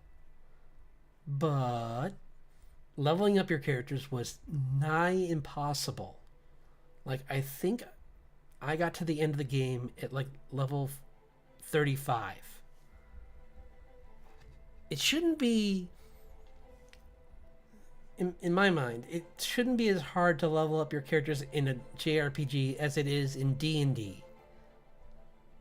Unless there's true benefits later on, because like a level 20 character in D&D is a god. Like after that, you're just like, I can cast Wish now, so the boss is gone because I wished him away. And it's like, oh, okay.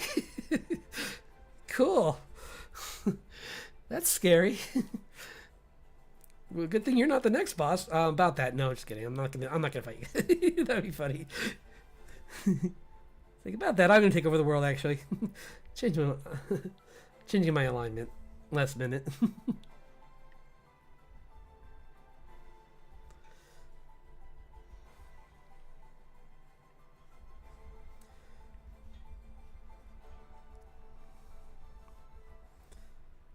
I'm gonna try and make this June cosplaying as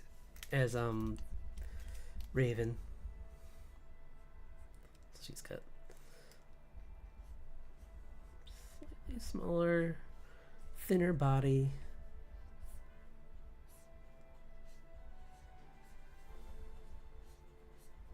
Yeah.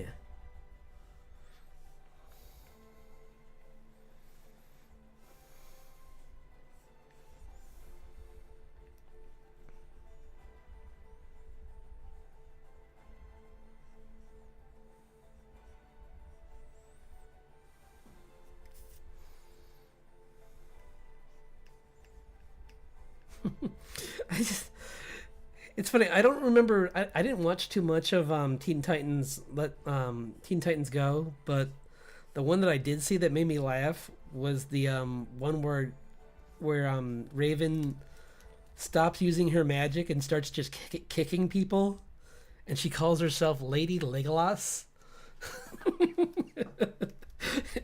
And there was a funny fight between her and Jinx where she kept kicking her a lot, and then she like Jinx catches her left foot and then catches her right foot, and then she gets kicked in the chin, and she's like, what, how? And she's like, because I'm Lady Legolas. And it was so good.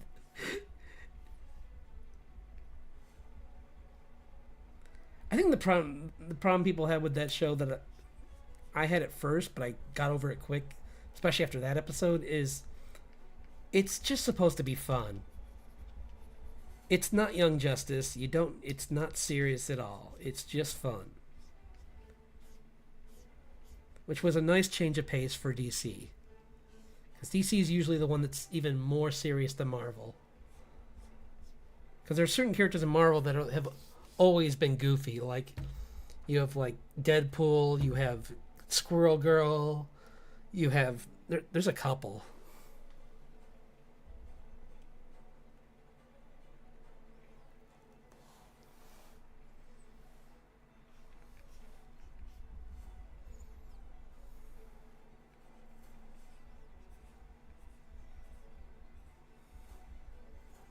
And actually, Squirrel Girl was one of the only comics trades I collected for a while.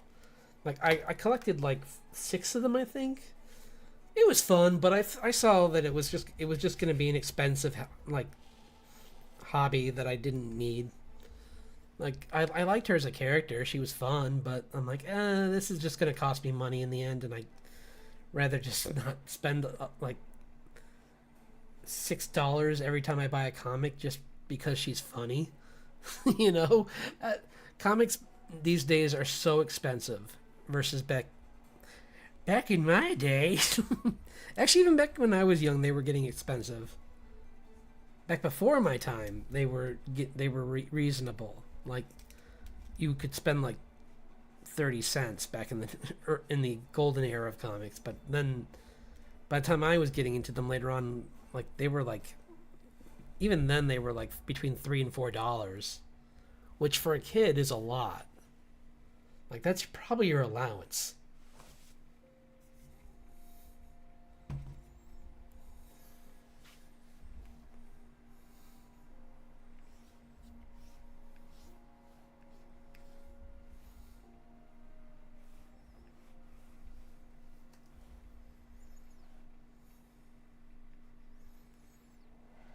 It's got these.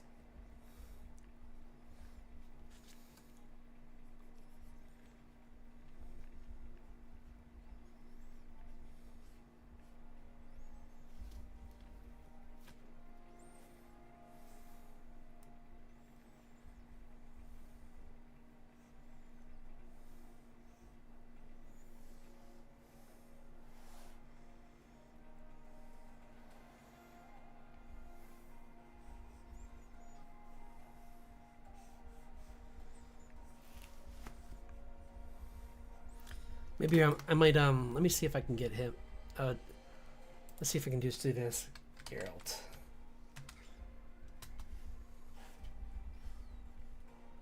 Yeah. I'm gonna have Richard cosplaying as Geralt.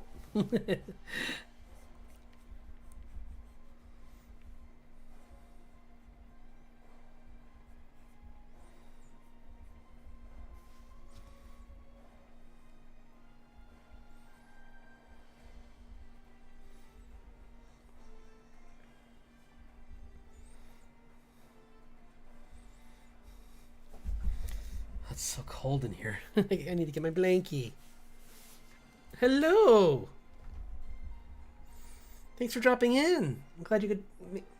I'm glad I stayed on for a while. I've been working on trying to draw cars today, which has been a thing.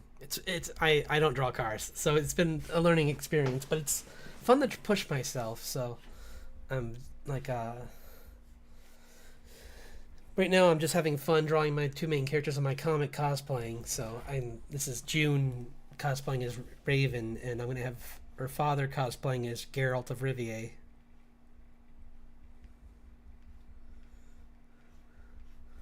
So here he's over here.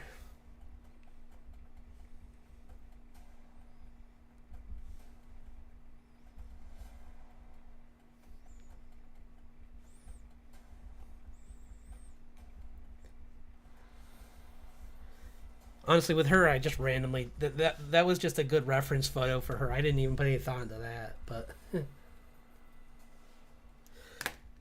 here I'll show you some of the ones I did. I made it fun because I did 50s cars, which I think are awesome. Like they were so creative back then with like what cars could look like. Now cars all look the same. Those were just some poses. But yeah, no, like early cars just had these really cool, like awesome designs to them, whereas now it's like, eh.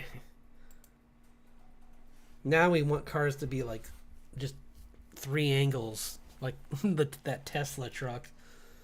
It's like, guys, you have a chance to make a cool looking truck. Why not go back and make it look like an old truck, but make it electric? That's what I would want. Thanks. Yeah. Yeah, they had a lot like Buick and Chrysler back then. They looked awesome back in the day.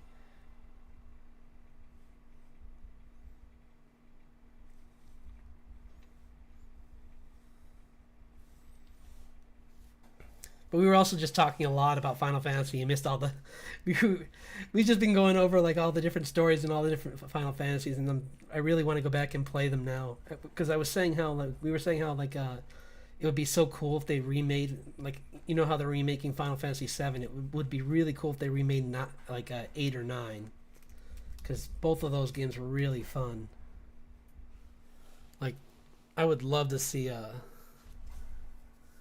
yeah, I would love to see Vivi in Vivi in like high def outside of Kingdom Hearts, because that doesn't count. Beating him with a foam sword isn't fun.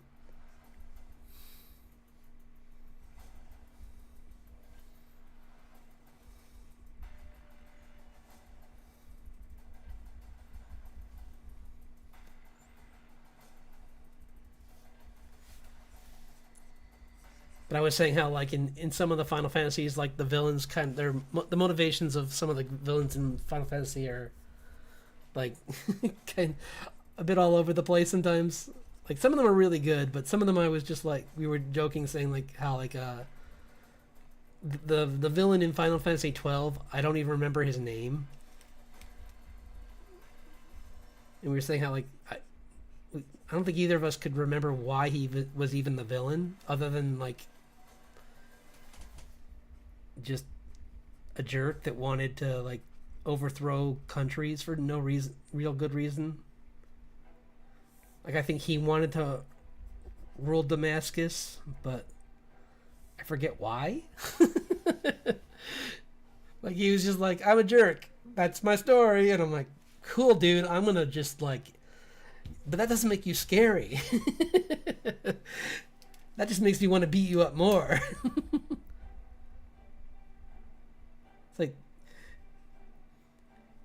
it really tells you something when like the villain and when you have characters who are perceived who are kind of wooden and the villain's more wooden than them. It's like, well, in comparison, Lady Ash has got a lot more personality than the villain, so I'll give them points for her. Because at least she like has like an end goal in mind, whereas the villain I don't remember their name even, but I remember hers. So, and we were also joking saying that Lady Ash is just like Yuna's like cousin or something. Like they just took her model and were like, guys, we're tired. Can we just reuse this model and change her hair? No one's gonna notice. There's a bunny girl in this. No one's gonna be looking anywhere but there. It's like, but what if they don't use the bunny girl because she's not a good character to have on your team? Oh, I didn't think about that. Whoops.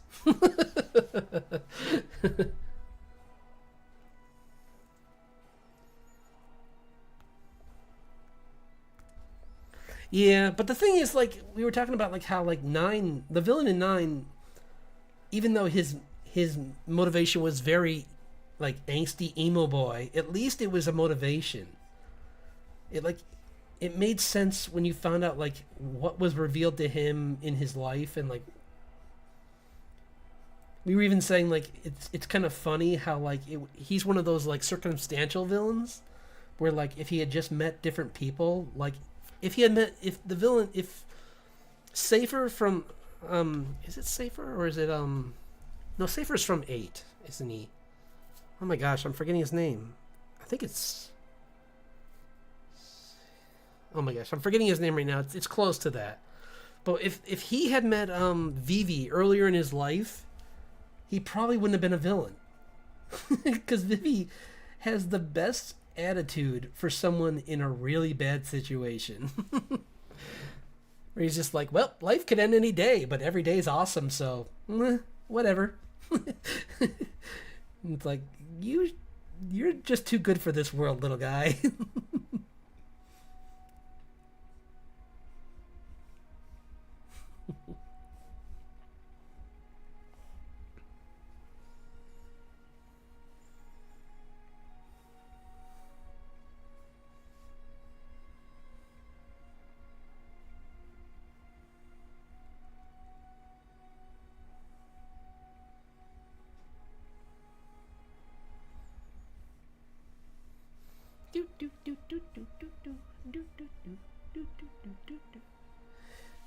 But we were also saying that like how people were kind of,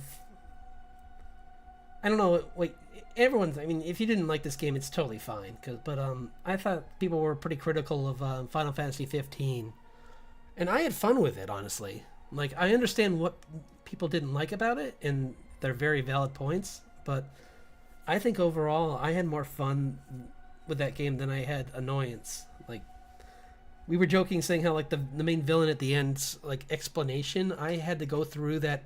I had to rewatch that like 3 times to understand what he was saying. But it was cool when I understood. It was one of those things where it's like, oh, you're one of those like characters who used to be a good guy and then turned evil. Okay, why didn't you just say that? Why couldn't pretend that talk to me like I'm a child, please? I don't have the lore in front of me. I know there's books in that game you can collect, but I was busy fishing, okay? If it wasn't in the water, I don't care.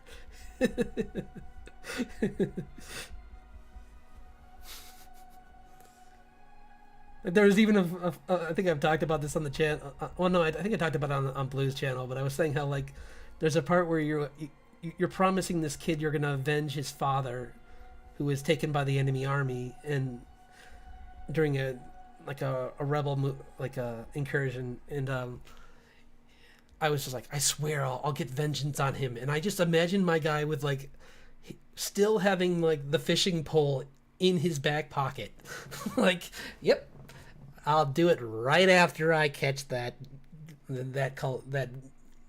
Bahamut bass. I need to catch the biggest bass in this world, okay? It's my life goal before becoming king. It's the once and future angler.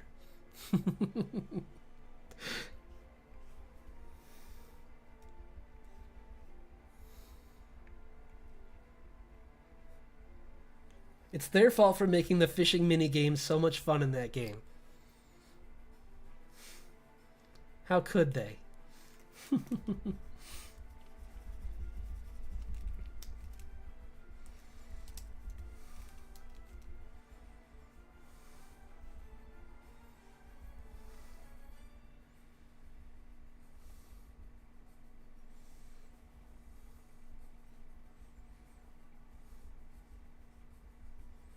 You know what? He's going to be carrying her, because she's wearing just a Raven costume, so he's carrying her extra clothes and all of her toys that she bought,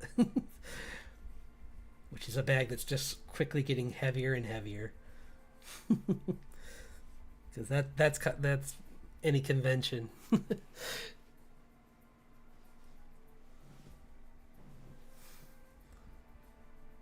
It's like, I can stop anytime I want, but I won't.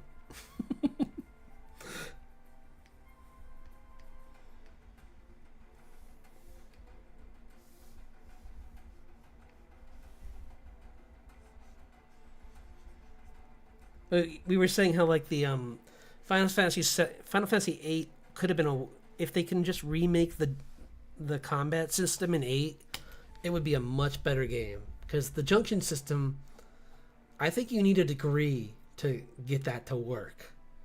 Like, it is like mental gymnastics getting that to work. It's like, oh yeah, you just gotta like, play the card game, which you didn't know you had to do, by the way, and then you had to like oh yeah, that's Richard. That's not even the cosplay, that's just him.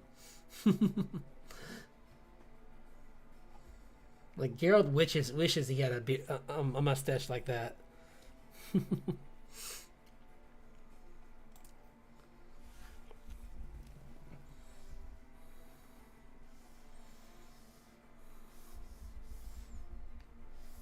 Let's do some other ones. Who should we make this? I'm trying to think. I might make, maybe I'll do actually it'd be kind of fun to make this put her in this. Nyla, the dragon girl, or she's. This is not something she would wear ever, but it's kind of fun to put on to try something different for her. This is not so much cosplay and more just me being like, what's something that a character would never wear, but it would be fun to try and see them in.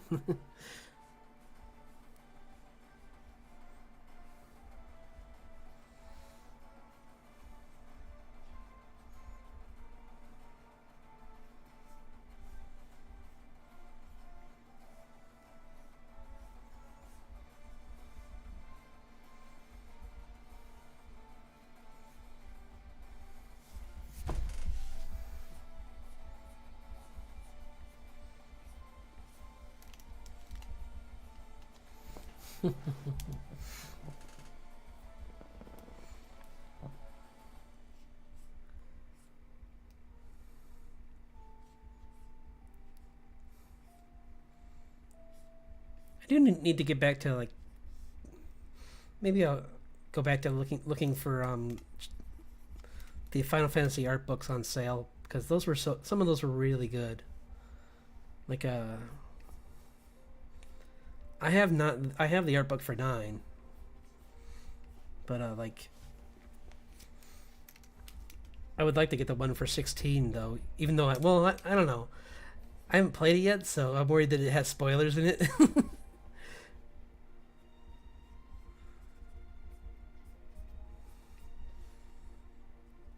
Because it doesn't help that games now are like 90, can be like between $70 to $90, and it's like, guys, how do you expect anyone to play your games when you make them that expensive?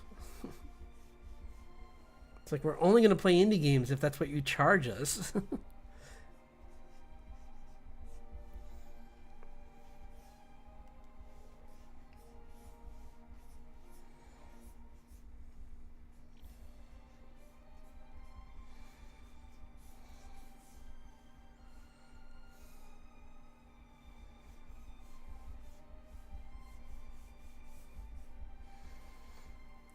See, for her, this doesn't make sense because she'd be, when given the choice, Nyla will always wear a dress, even when she's out researching wild beasts in nature. She'll find a way to make a dress to wear. That's just how she is. But she's also a crazy awesome warrior, and I thought that would be kind of a fun like mixed in on the character where she's likes looking pretty, but she also is just a badass. So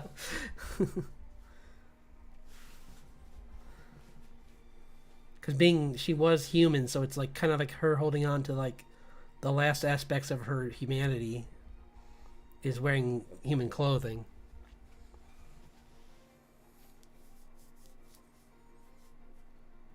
Yeah, right? I know, it's crazy. Like, I remember I used to listen to this one Australian game reviewer and Yahtzee, and I like, people always like, why are you so critical of games? And I'm like, because they're like triple the cost for him. Of course he's gonna be more critical of the games. What do you expect? It's, when the minimum is like $100, I would be pretty harsh on games too.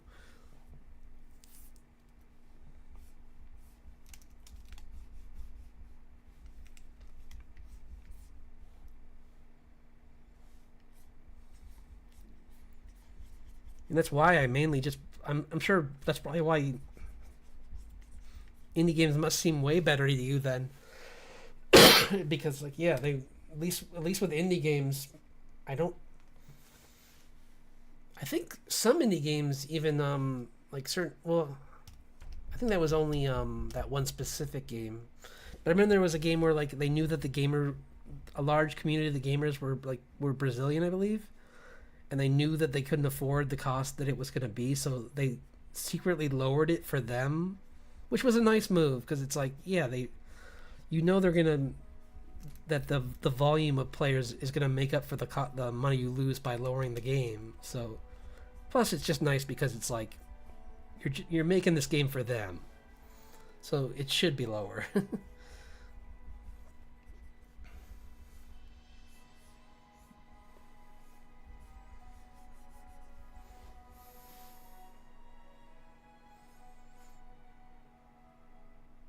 Yeah, yeah, pretty much. And the way most games are now, it's like that's what blows my mind with like this new like movement to make like to overcompensate for like beautiful characters by making them, I'd say, not beautiful. I don't want to say ugly, but they're just like purposely like dingy, and their hair is a mess, and they're they have like facial acne and stuff, and I'm like, you guys know that this is like life for us. Why would we want to live it in a fantasy? Like, why would you want bad skin in a game? And it's like that's like a portion of human life.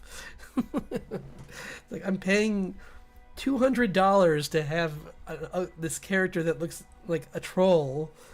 Why? Why would I want that when I could just go back and play an old game where they're all attractive and they're and the game's cheaper?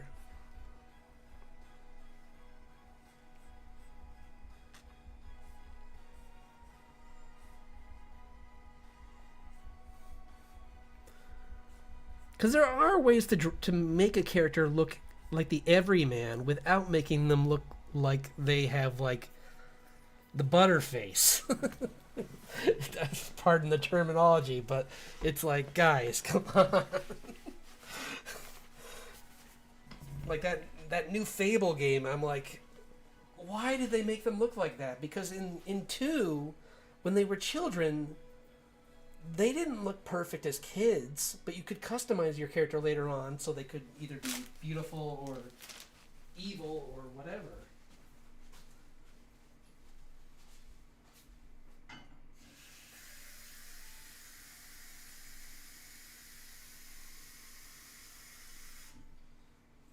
Although I have to say, Fable has the funniest plot hole I've ever seen in a game, because the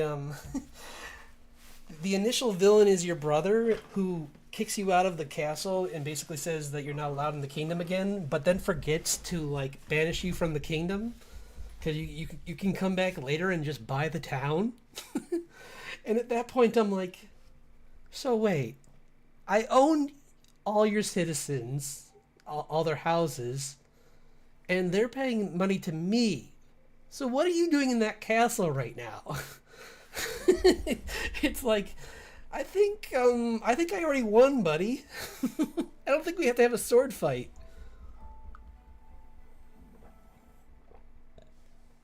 I think I'm gonna just drop my wallet on you. Final combo breaker. Drop the wallet. Drop the mic.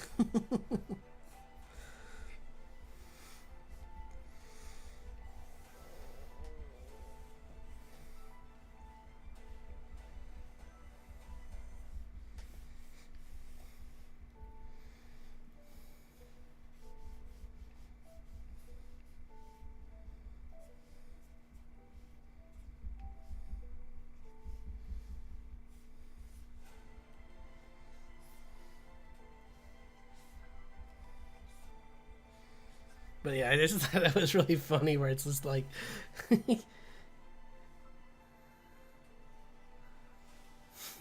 yeah.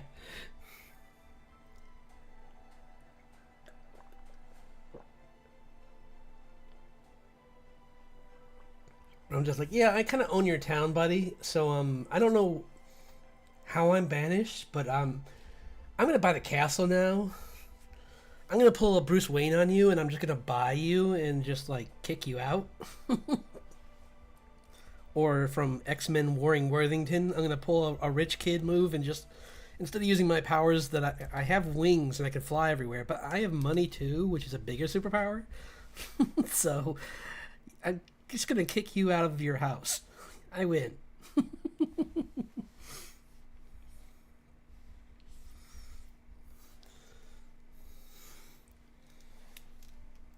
I summon. I use my Final Fantasy summon of IRS. Woo! IRS and police. Wee woo wee woo.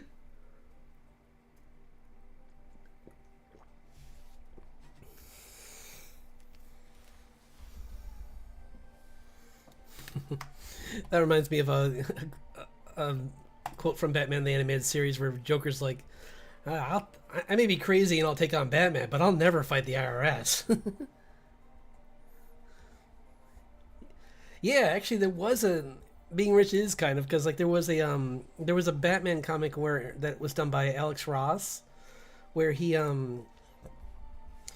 just he had been Batman had been fighting on on the docks for a while because like there was all this crime that was happening there from with like small gangs, and he realized that every time he fought one gang, a new one would come up in its place, like a like there was like these like it was just a losing battle. So finally, he was just like, I'm doing this the wrong way. I'm treating these kids like I treat my like villains, and they're not villains. So what he ended up doing is being like, I think even Alfred came in and is like, this isn't the same thing as fighting like the Penguin. You should really treat this differently. And he's like, you're right. And he essentially just like went, I'm gonna buy. He bought the docks and made it into like he made these youth programs that would like help the kids get into jobs, and that's how he beat the gangs. Is that he gave the kid all these like young kids who had like no opportunities a chance, and it's like, yeah, that's all you had to do, man. That's how you.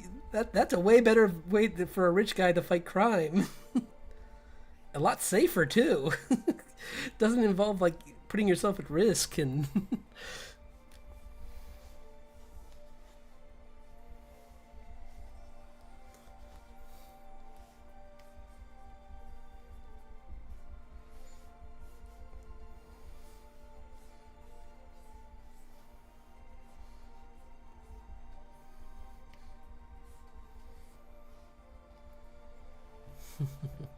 Yeah. Yeah, that summon is pretty OP.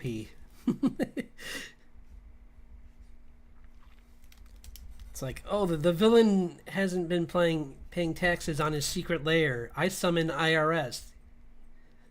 Villain loses.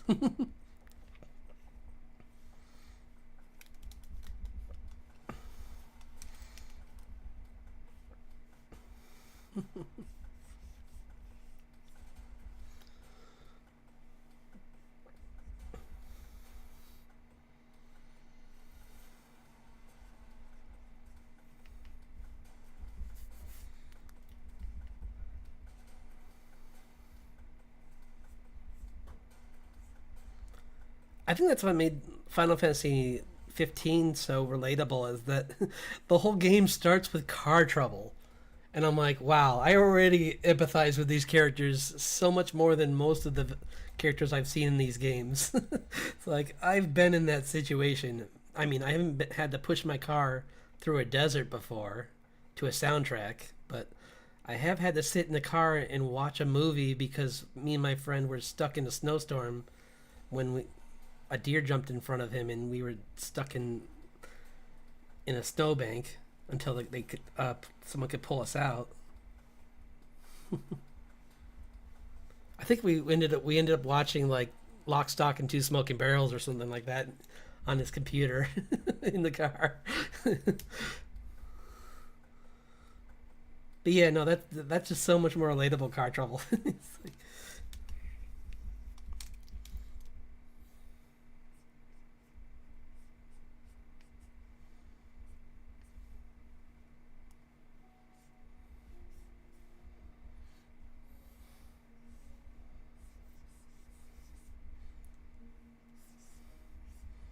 this is just me doing some anatomy. I'm gonna do some more of the characters cosplaying for after this, but this was just a really good pose, so I was like, I'm gonna try and draw this pose. 'Cause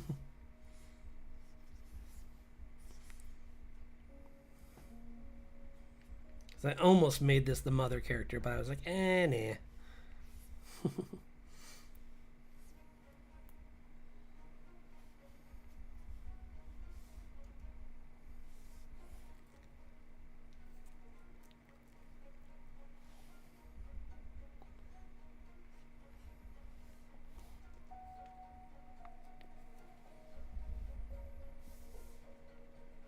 Let's see.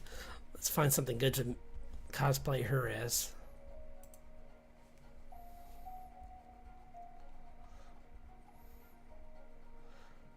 I'd almost say like Lara Croft or something like that would be good for her. Or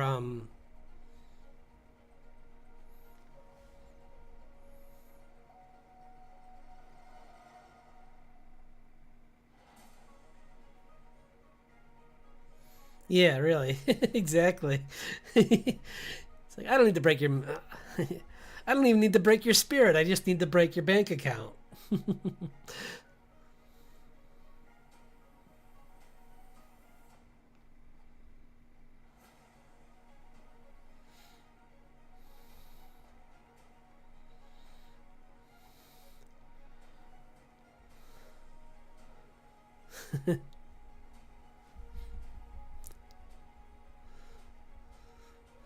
Trying to think of someone. Who do you, well, Evie? Who do you think would be a fun person to see? Well, here's I'll show you a picture first, so we can all make a decision. Cause where's my character sheets? Challenges.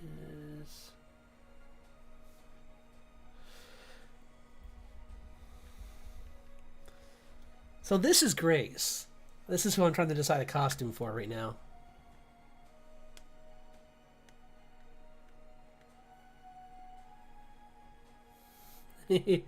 Yeah.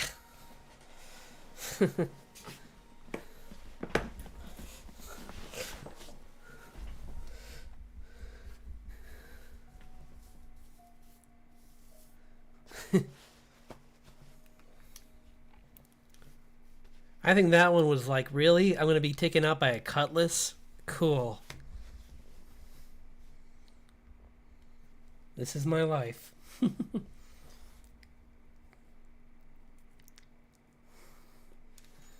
So there's a couple. Yeah.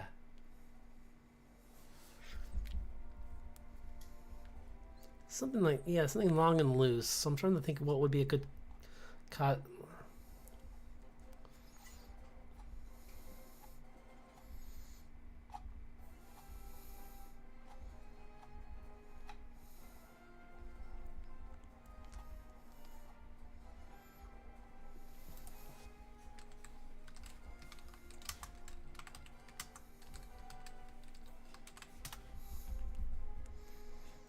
Let's see.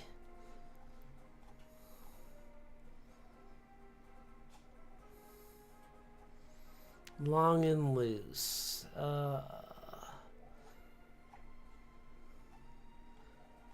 Yeah, because the more I think about it, the last thing she'd ever wear, based on what she's wearing now, I'm doing alright.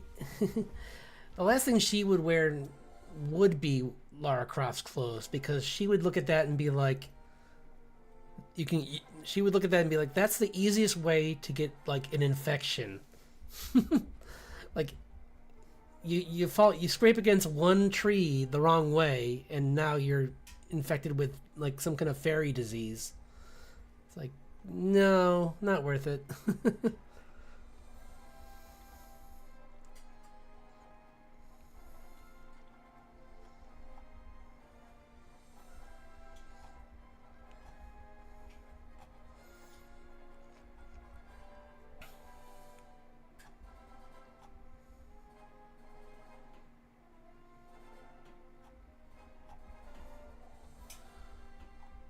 Oh, I kind of. Part of me almost wants to dress her up as a Mass Effect character, because she's the explorer. So kind of be cool to see her as like, yeah, not the fairy disease. Yeah, ugh. I got fairy rabies. Great. Oh, what about that? Maybe not that. That's, well, that'd be kind of a funny like nod to the fact that she's like the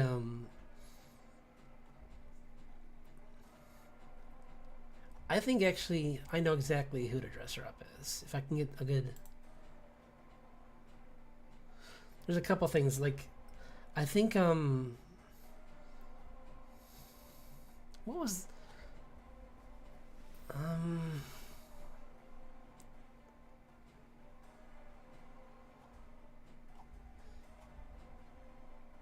of me just wants to try it. Even oh, here it is. Sheik, from Zelda.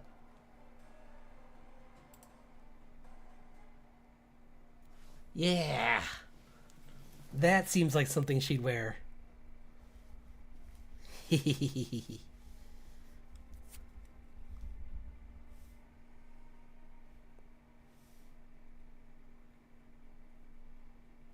Yeah, 100%.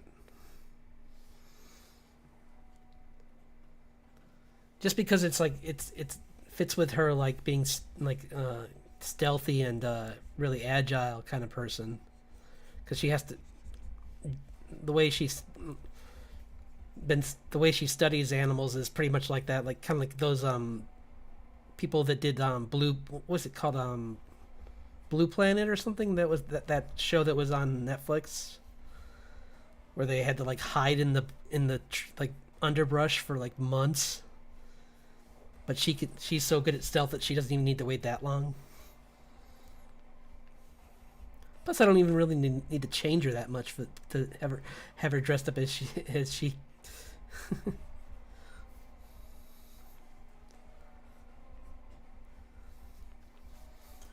And it's easier because she's. I'm going to do a version of her without the mask on, so because I'd rather draw her face. But excuse me. But otherwise, maybe she'll just have it down and it's like partially covering her. I always thought that was one of the funniest things in Ocarina of Time is that like it's like Zelda was like role playing being captured.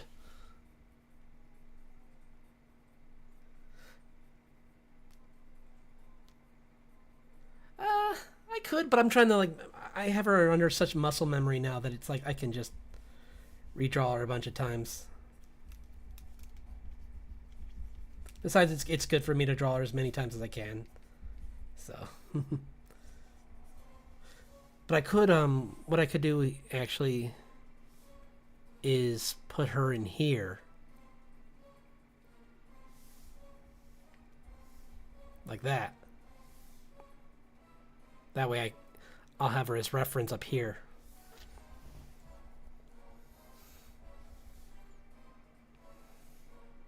There.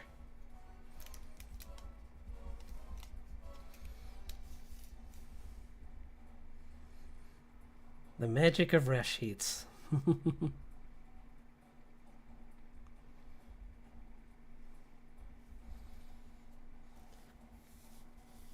But I just thought it was funny in Ocarina of Time that like she was always like appearing places and being like, Link, you need to go this way and do this and that and this and that, and never Link was never like, you look a lot like that princess I'm trying to save. I guess they also got away with it because it was hard to tell, like she hid a lot of her forms, so you couldn't even tell. Like I remember like watching the Game Grumps played, and Dan thought it was a guy throughout the most of the game, and I'm like, yeah, that's clever on their part, making it so. I mean, I could kind of see why. I mean, it's an early 3D to begin with, and she was probably hiding her form really well. So even probably Link was like, yeah, thanks, dude," and she's just giggling to herself like, "Stupid." It's like, I'm secretly saving myself right now.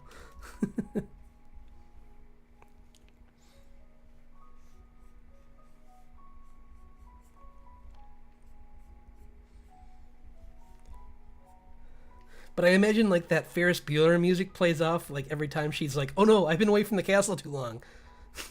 Barrel, barrel. Yeah, he does. I mean, the guy walks into a house and within 5 minutes he's smashing everything in there. So he's clearly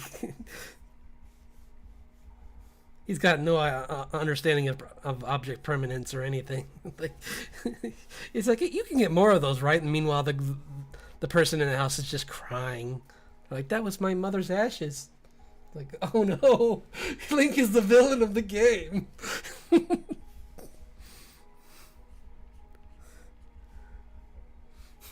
Could you imagine if that turned out to be the case? You're like, You find out that later on, you're like, oh no,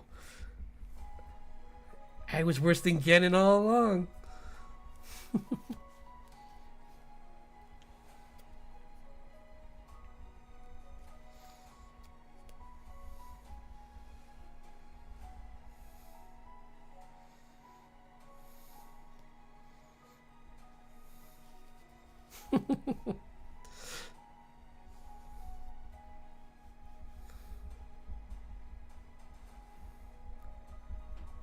And Impa's just hiding in the shadows, like, this is gonna take an entire PR team to fix this problem. Ugh. We'll leave this part out of the history books.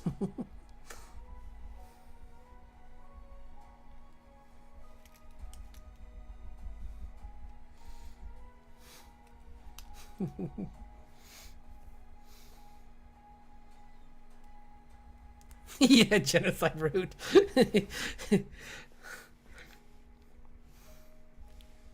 Yeah, renegade, renegade Link. He just breaks into people's houses and just like doesn't stop with like the vases that might have money in them. He's like, "What else you got? I'm gonna look under. I'm gonna like cut your mattresses open too. There must be money in there." It's like, no, I swear we're just poor peasants. You've already attacked all of our chickens. That's why they're outside trying to eat you.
And maybe she'll have the little this little guy in her little dinosaur guy is gonna be dressed up as one of the Lizardos people. And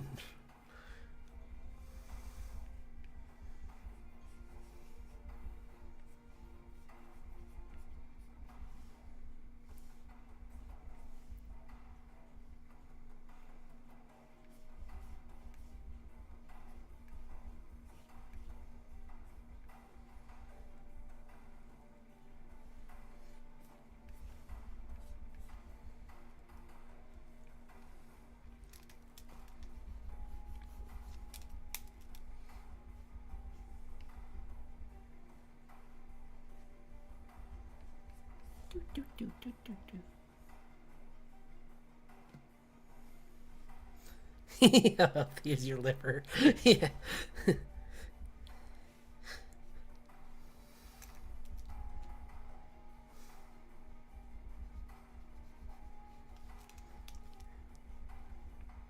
How do you feel about your teeth? Because I can think of someone that wants them more.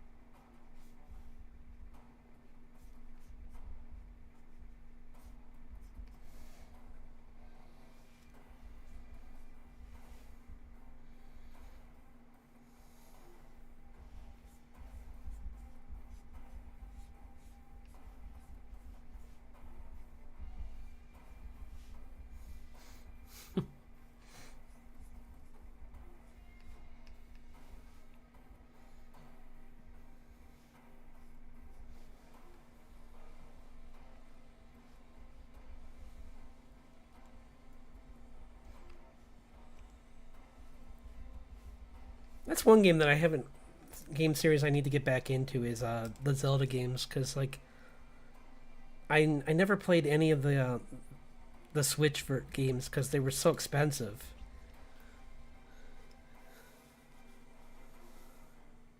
You barely.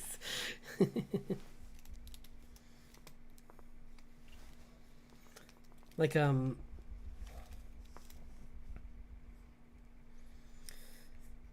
would love to play them, but they're just like it's just kind of crazy, and it must be. I'm sure they're even worse for you, but like even like $70 for a game, even if it's a great game, why? It's like, why? And Nintendo's notorious for never lowering. I know people say, "Oh no, it eventually goes down." I'm like, I have yet to see Mario Odyssey go below $70. So I have severe doubts that any of the Zelda games will ever go down in price. It's like,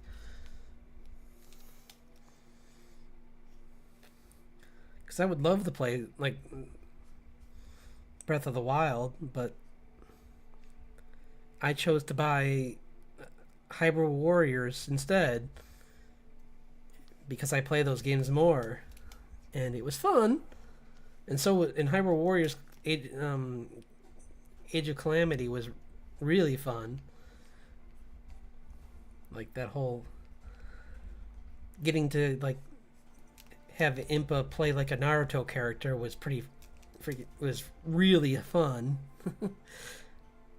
Where she's like just like summoning like 100 clones of herself, and they all just like drop bombs on a bad guy, and then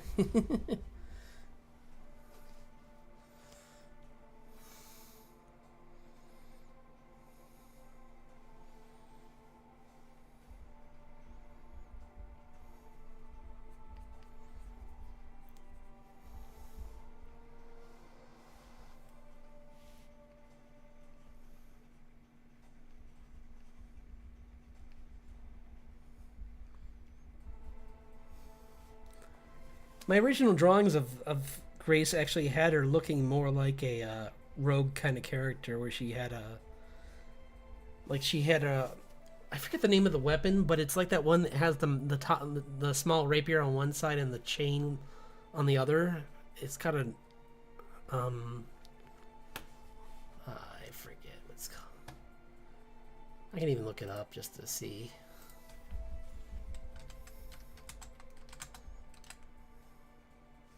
Chain and scythe, kind of.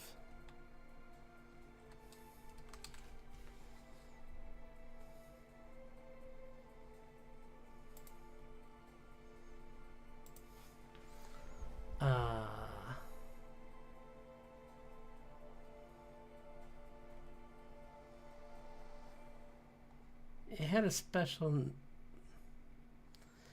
like it's a weapon that like has a different name in Japanese, but I always forget what it is.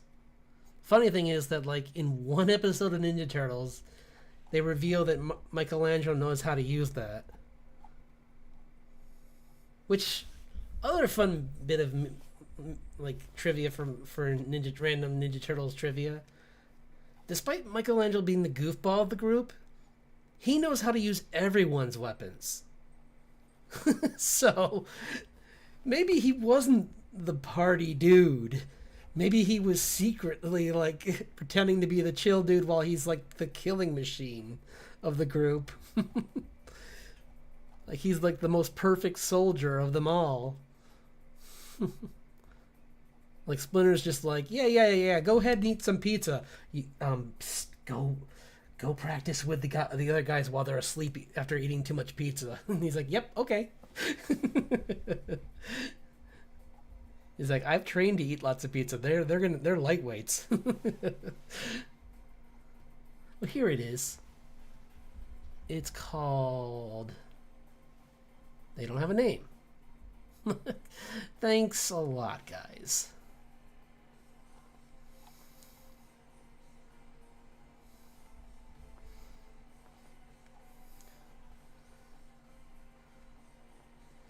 Because they made a very dark story where he was the only one left, and he fought with everyone's weapons.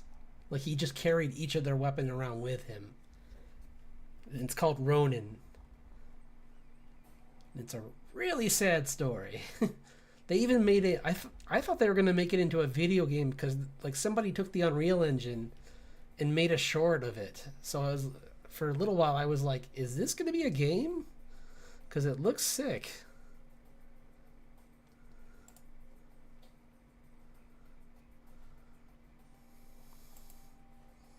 I give up. I can't find it.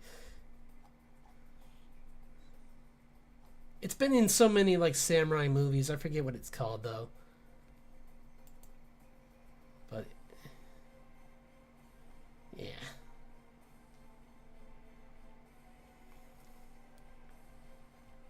But yeah, Sheik was one of my favorite characters in Hyrule Warriors.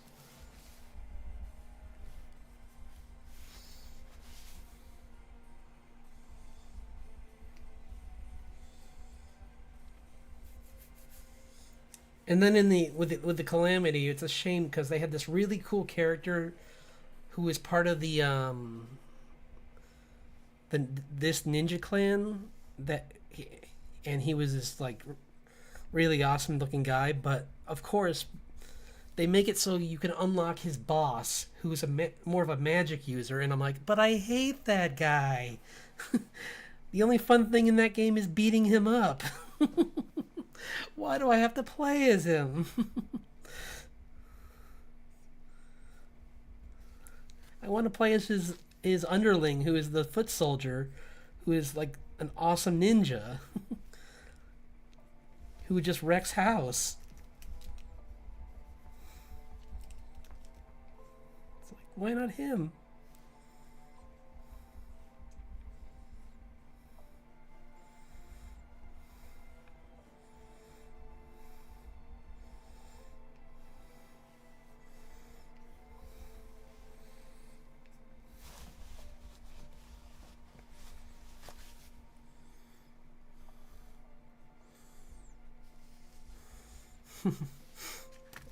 I'll be right back. Just gonna get some more water.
I was just thinking, it going back to Final Fantasy, it would be kind of cool if they went and did a villain that was kind of like the Collector in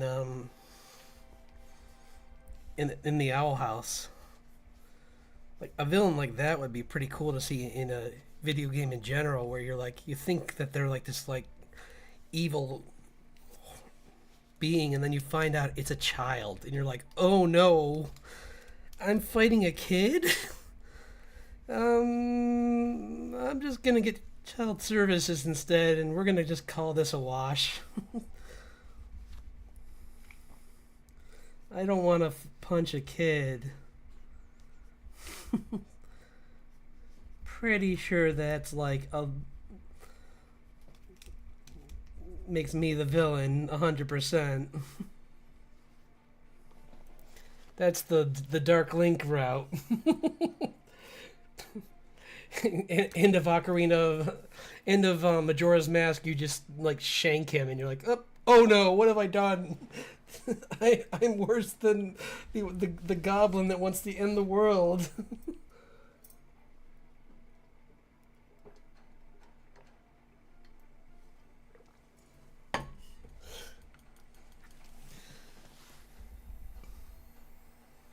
I mean, that game probably gave a lot of people PTSD.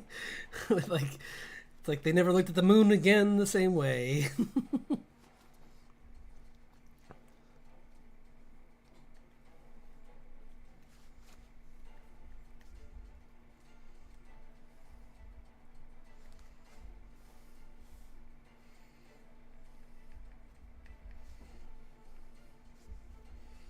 See, the problem is I didn't get a good pose. It's a fun idea, but this one didn't work out as well for me because I wish I might redraw that or do something different with that. But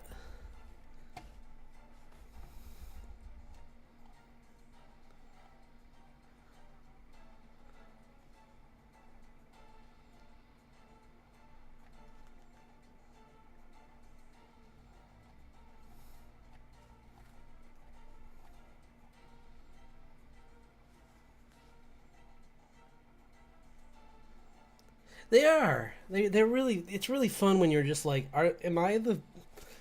Is it right to just take the direct route and attack this person? And it's like, it feels like I really shouldn't. Like, that feels like the evil route.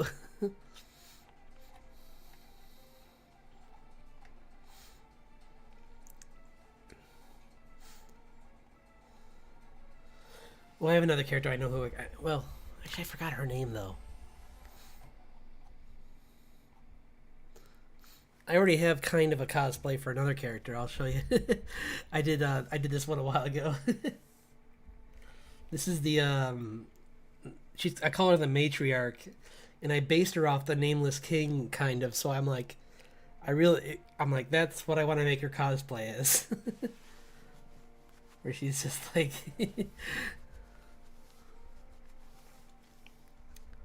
so let's just clean this up a little, but she's just like essentially like this giantess that just.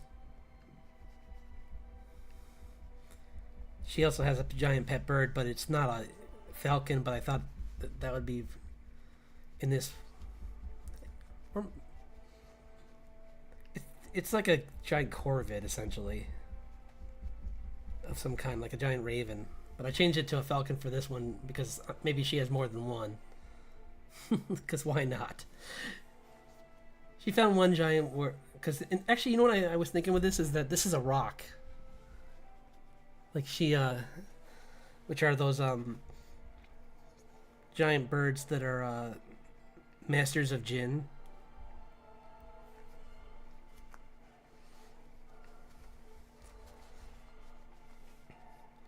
But yeah, I thought I like this where she's just like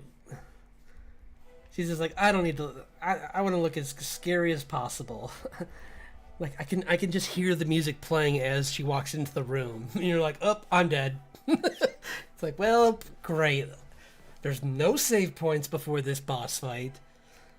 I went through like a level full of the most annoying villains, most annoying monsters, and now the music's playing. Cool. I didn't have any other plans today.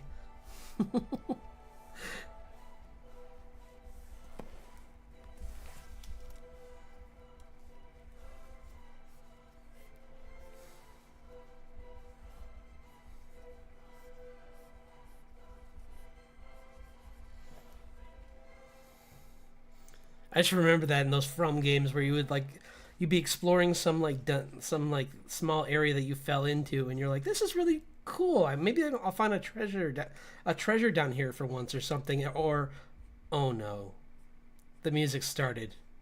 What's that silhouette in the distance? Oh, it's getting bigger. Why is the music getting louder? Oh no, it's the dragon that I fought earlier. He it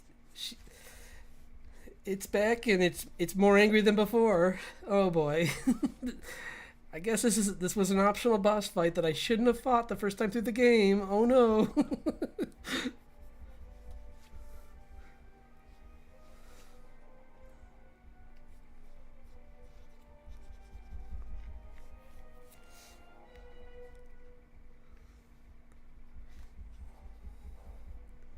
And unlike in in like games in RPGs like Final Fantasy, where like you walk into a room in a Final Fantasy game and there's a boss that you shouldn't be fighting in the first time through, or like without like serious grinding, you usually know.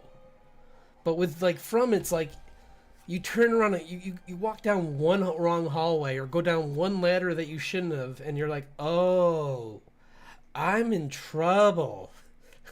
I'm in danger.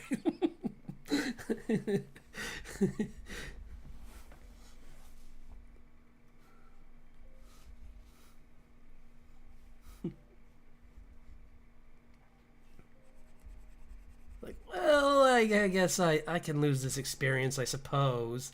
You're like already like getting ready to just you're already just like, look, just hit me. I'm ready for it. I know how I've played these games before. I know how the first time through a boss fight in any From Software game works. It's usually a loss because you don't know their attack patterns yet, unless you like are very lucky, which I have done before, but it's not easy. There's some bosses where you're like, wait, am I gonna win? Oh wait, no. And those are worse, where you're like, yeah, that's what I was gonna say that, but I didn't want that. But considering she's a giantess, I was like, I don't know if I will. Like, nah. There's already enough people with Lady Dimitrescu asking that. I don't need people asking that for the matriarch.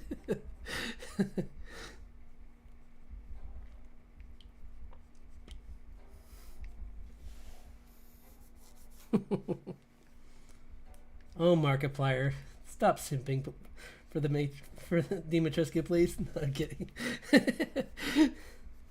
That was I love those bits he did for that. Those were so funny. Really, he like did the fake phone calls to her.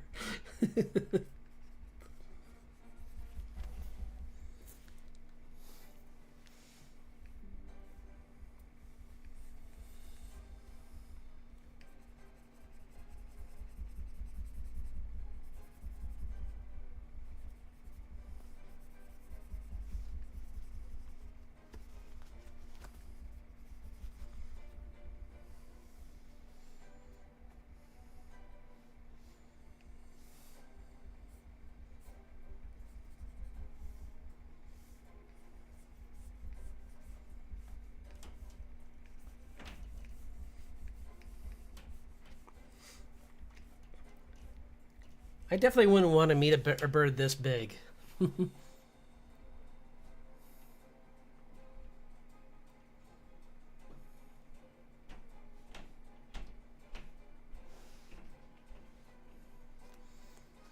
Sure, that's all it is. Yep, just the nails.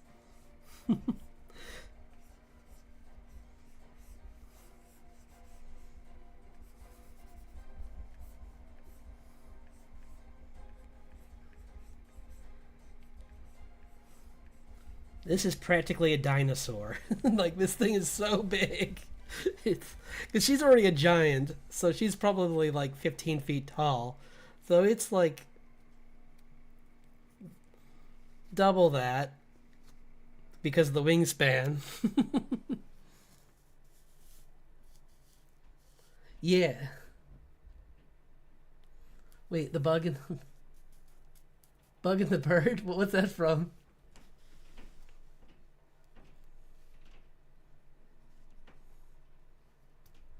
The bug and the bird.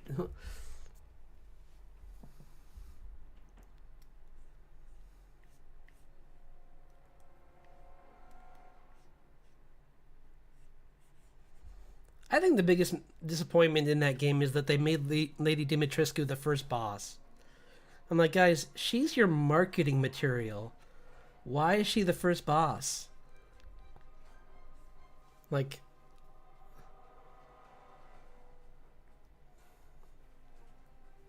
yeah, this is like this thing dwarfs the bird from Adventurers Down Under like 100%.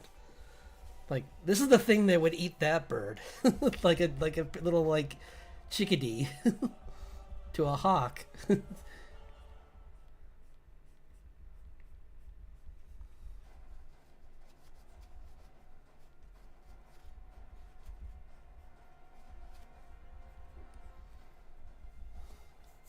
Like I imagine.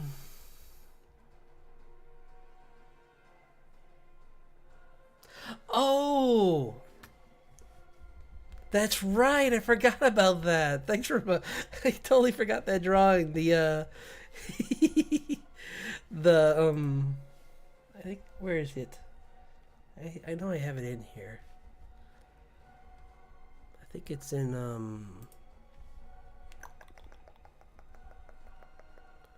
Well, I know what you're talking about. Yeah, those two. That was a good one. Yeah, where it's the two of them like flying next to each other.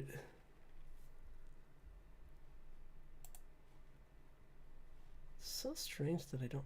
Oh, here it is. It's not colored here, but yeah, this one where you see how truly big it is. Yeah, it's big enough that she can sit on it, and like he's just like flying next to her, and like she could just like her arm is longer than he is tall.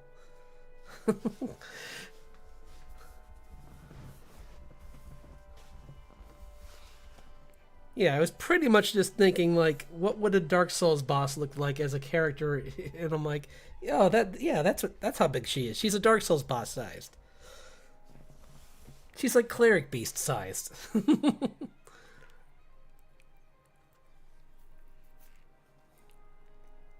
Where like you could conceivably maybe like put a scratch in her, but meanwhile she's winding up to just like crater you. And meanwhile, and if she's not riding her hawk, it's in the air above her, about to drop a mountain on you, because hawks are one of the main ways that hawks hunt or take out their prey is dropping it from above. So it would just take a really big other monster that was like dangerous and spiky and just drop it on you. And it's like, oh no.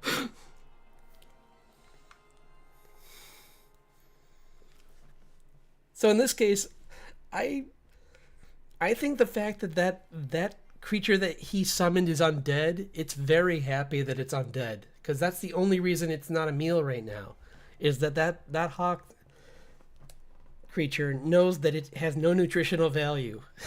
It's already expired.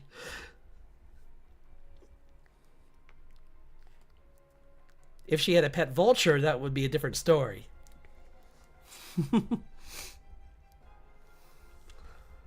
Then he would be like, I'm gonna not summon my bug creatures. I'll use something else. That's. Oh, wait, I'm a necromancer. None of them are gonna work. Oh no. You've brought the one thing that works against everything I summon. A giant vulture.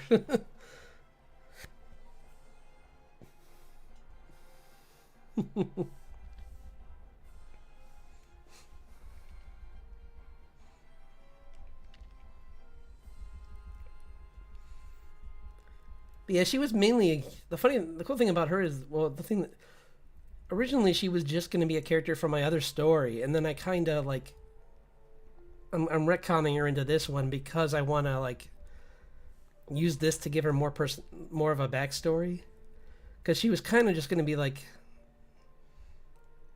a big part of like she's essentially just the one that's like keeping the two main characters busy essentially throughout the story. Like she's like their employer essentially. or their patron, essentially keeping them keeping them from being like ran out of town because she's one of the only people that actually likes them.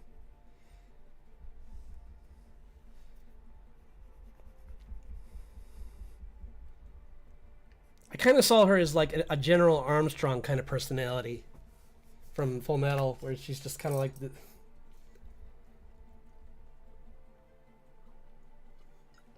And I thought like some kind of personality like that would be fun to give to a giantess, where it's just like already scary, and then you just add on that layer of like knowing that you're scary.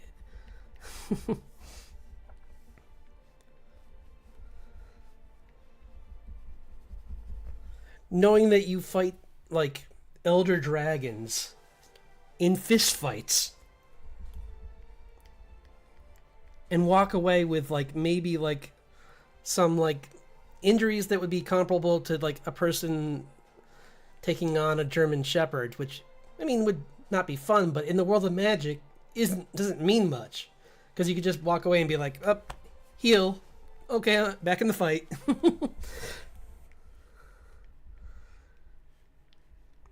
How many centuries did you say you lived, Dragon? Oh, I'm sorry. I'm gonna end that very soon. Bye.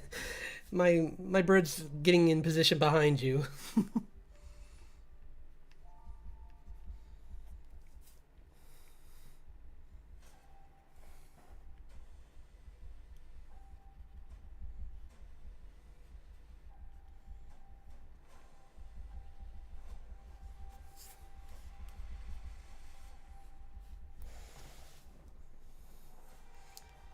Yeah. Yeah. Oh, okay. Yeah, no, thanks for dropping by. It's always fun talking with you. And it was fun sharing all this stuff with you, and like especially like the cosplay stuff was really fun. I didn't even know I was going to do that tonight, but then like I just thought that would be a fun way. Yeah, so like these, like that one's was, I'm pretty proud of that. So have a great night, and thanks again for dropping by. I'm probably gonna call it soon anyway, because it's like it's been 3 hours, which is a long one for me. But I'm glad I stuck it out so that I could catch you before. If I'd done a short one, I wouldn't have seen you. So yeah, why don't we call it here? Because it's been over 3 hours now, and yeah, I think so too. I think I'm gonna color it just for fun, but and maybe I'll do a few more cosplays tonight, or well, in between working on some other stuff. But yeah, I'll be back again on next Wednesday. But I'll be on tomorrow on Twitch, of course. So yeah, we can do some more things that I'm bad at drawing, and then try and get better at, because that's what this year is going to be all about, is like improving my fundamentals and trying to like push myself further into areas I'm not comfortable with. I think tomorrow we said I was going to do fabrics is one thing I want to get better at. So like fabrics and body types. So why don't we mix those together and like just like put different types of clothing on different shaped people? That would be really fun for tomorrow. Like I'll try and make some like, and I can even like make it part of the comic too by like making them like background characters. So yeah, okay. Well, I hope everyone has a great night and a wonderful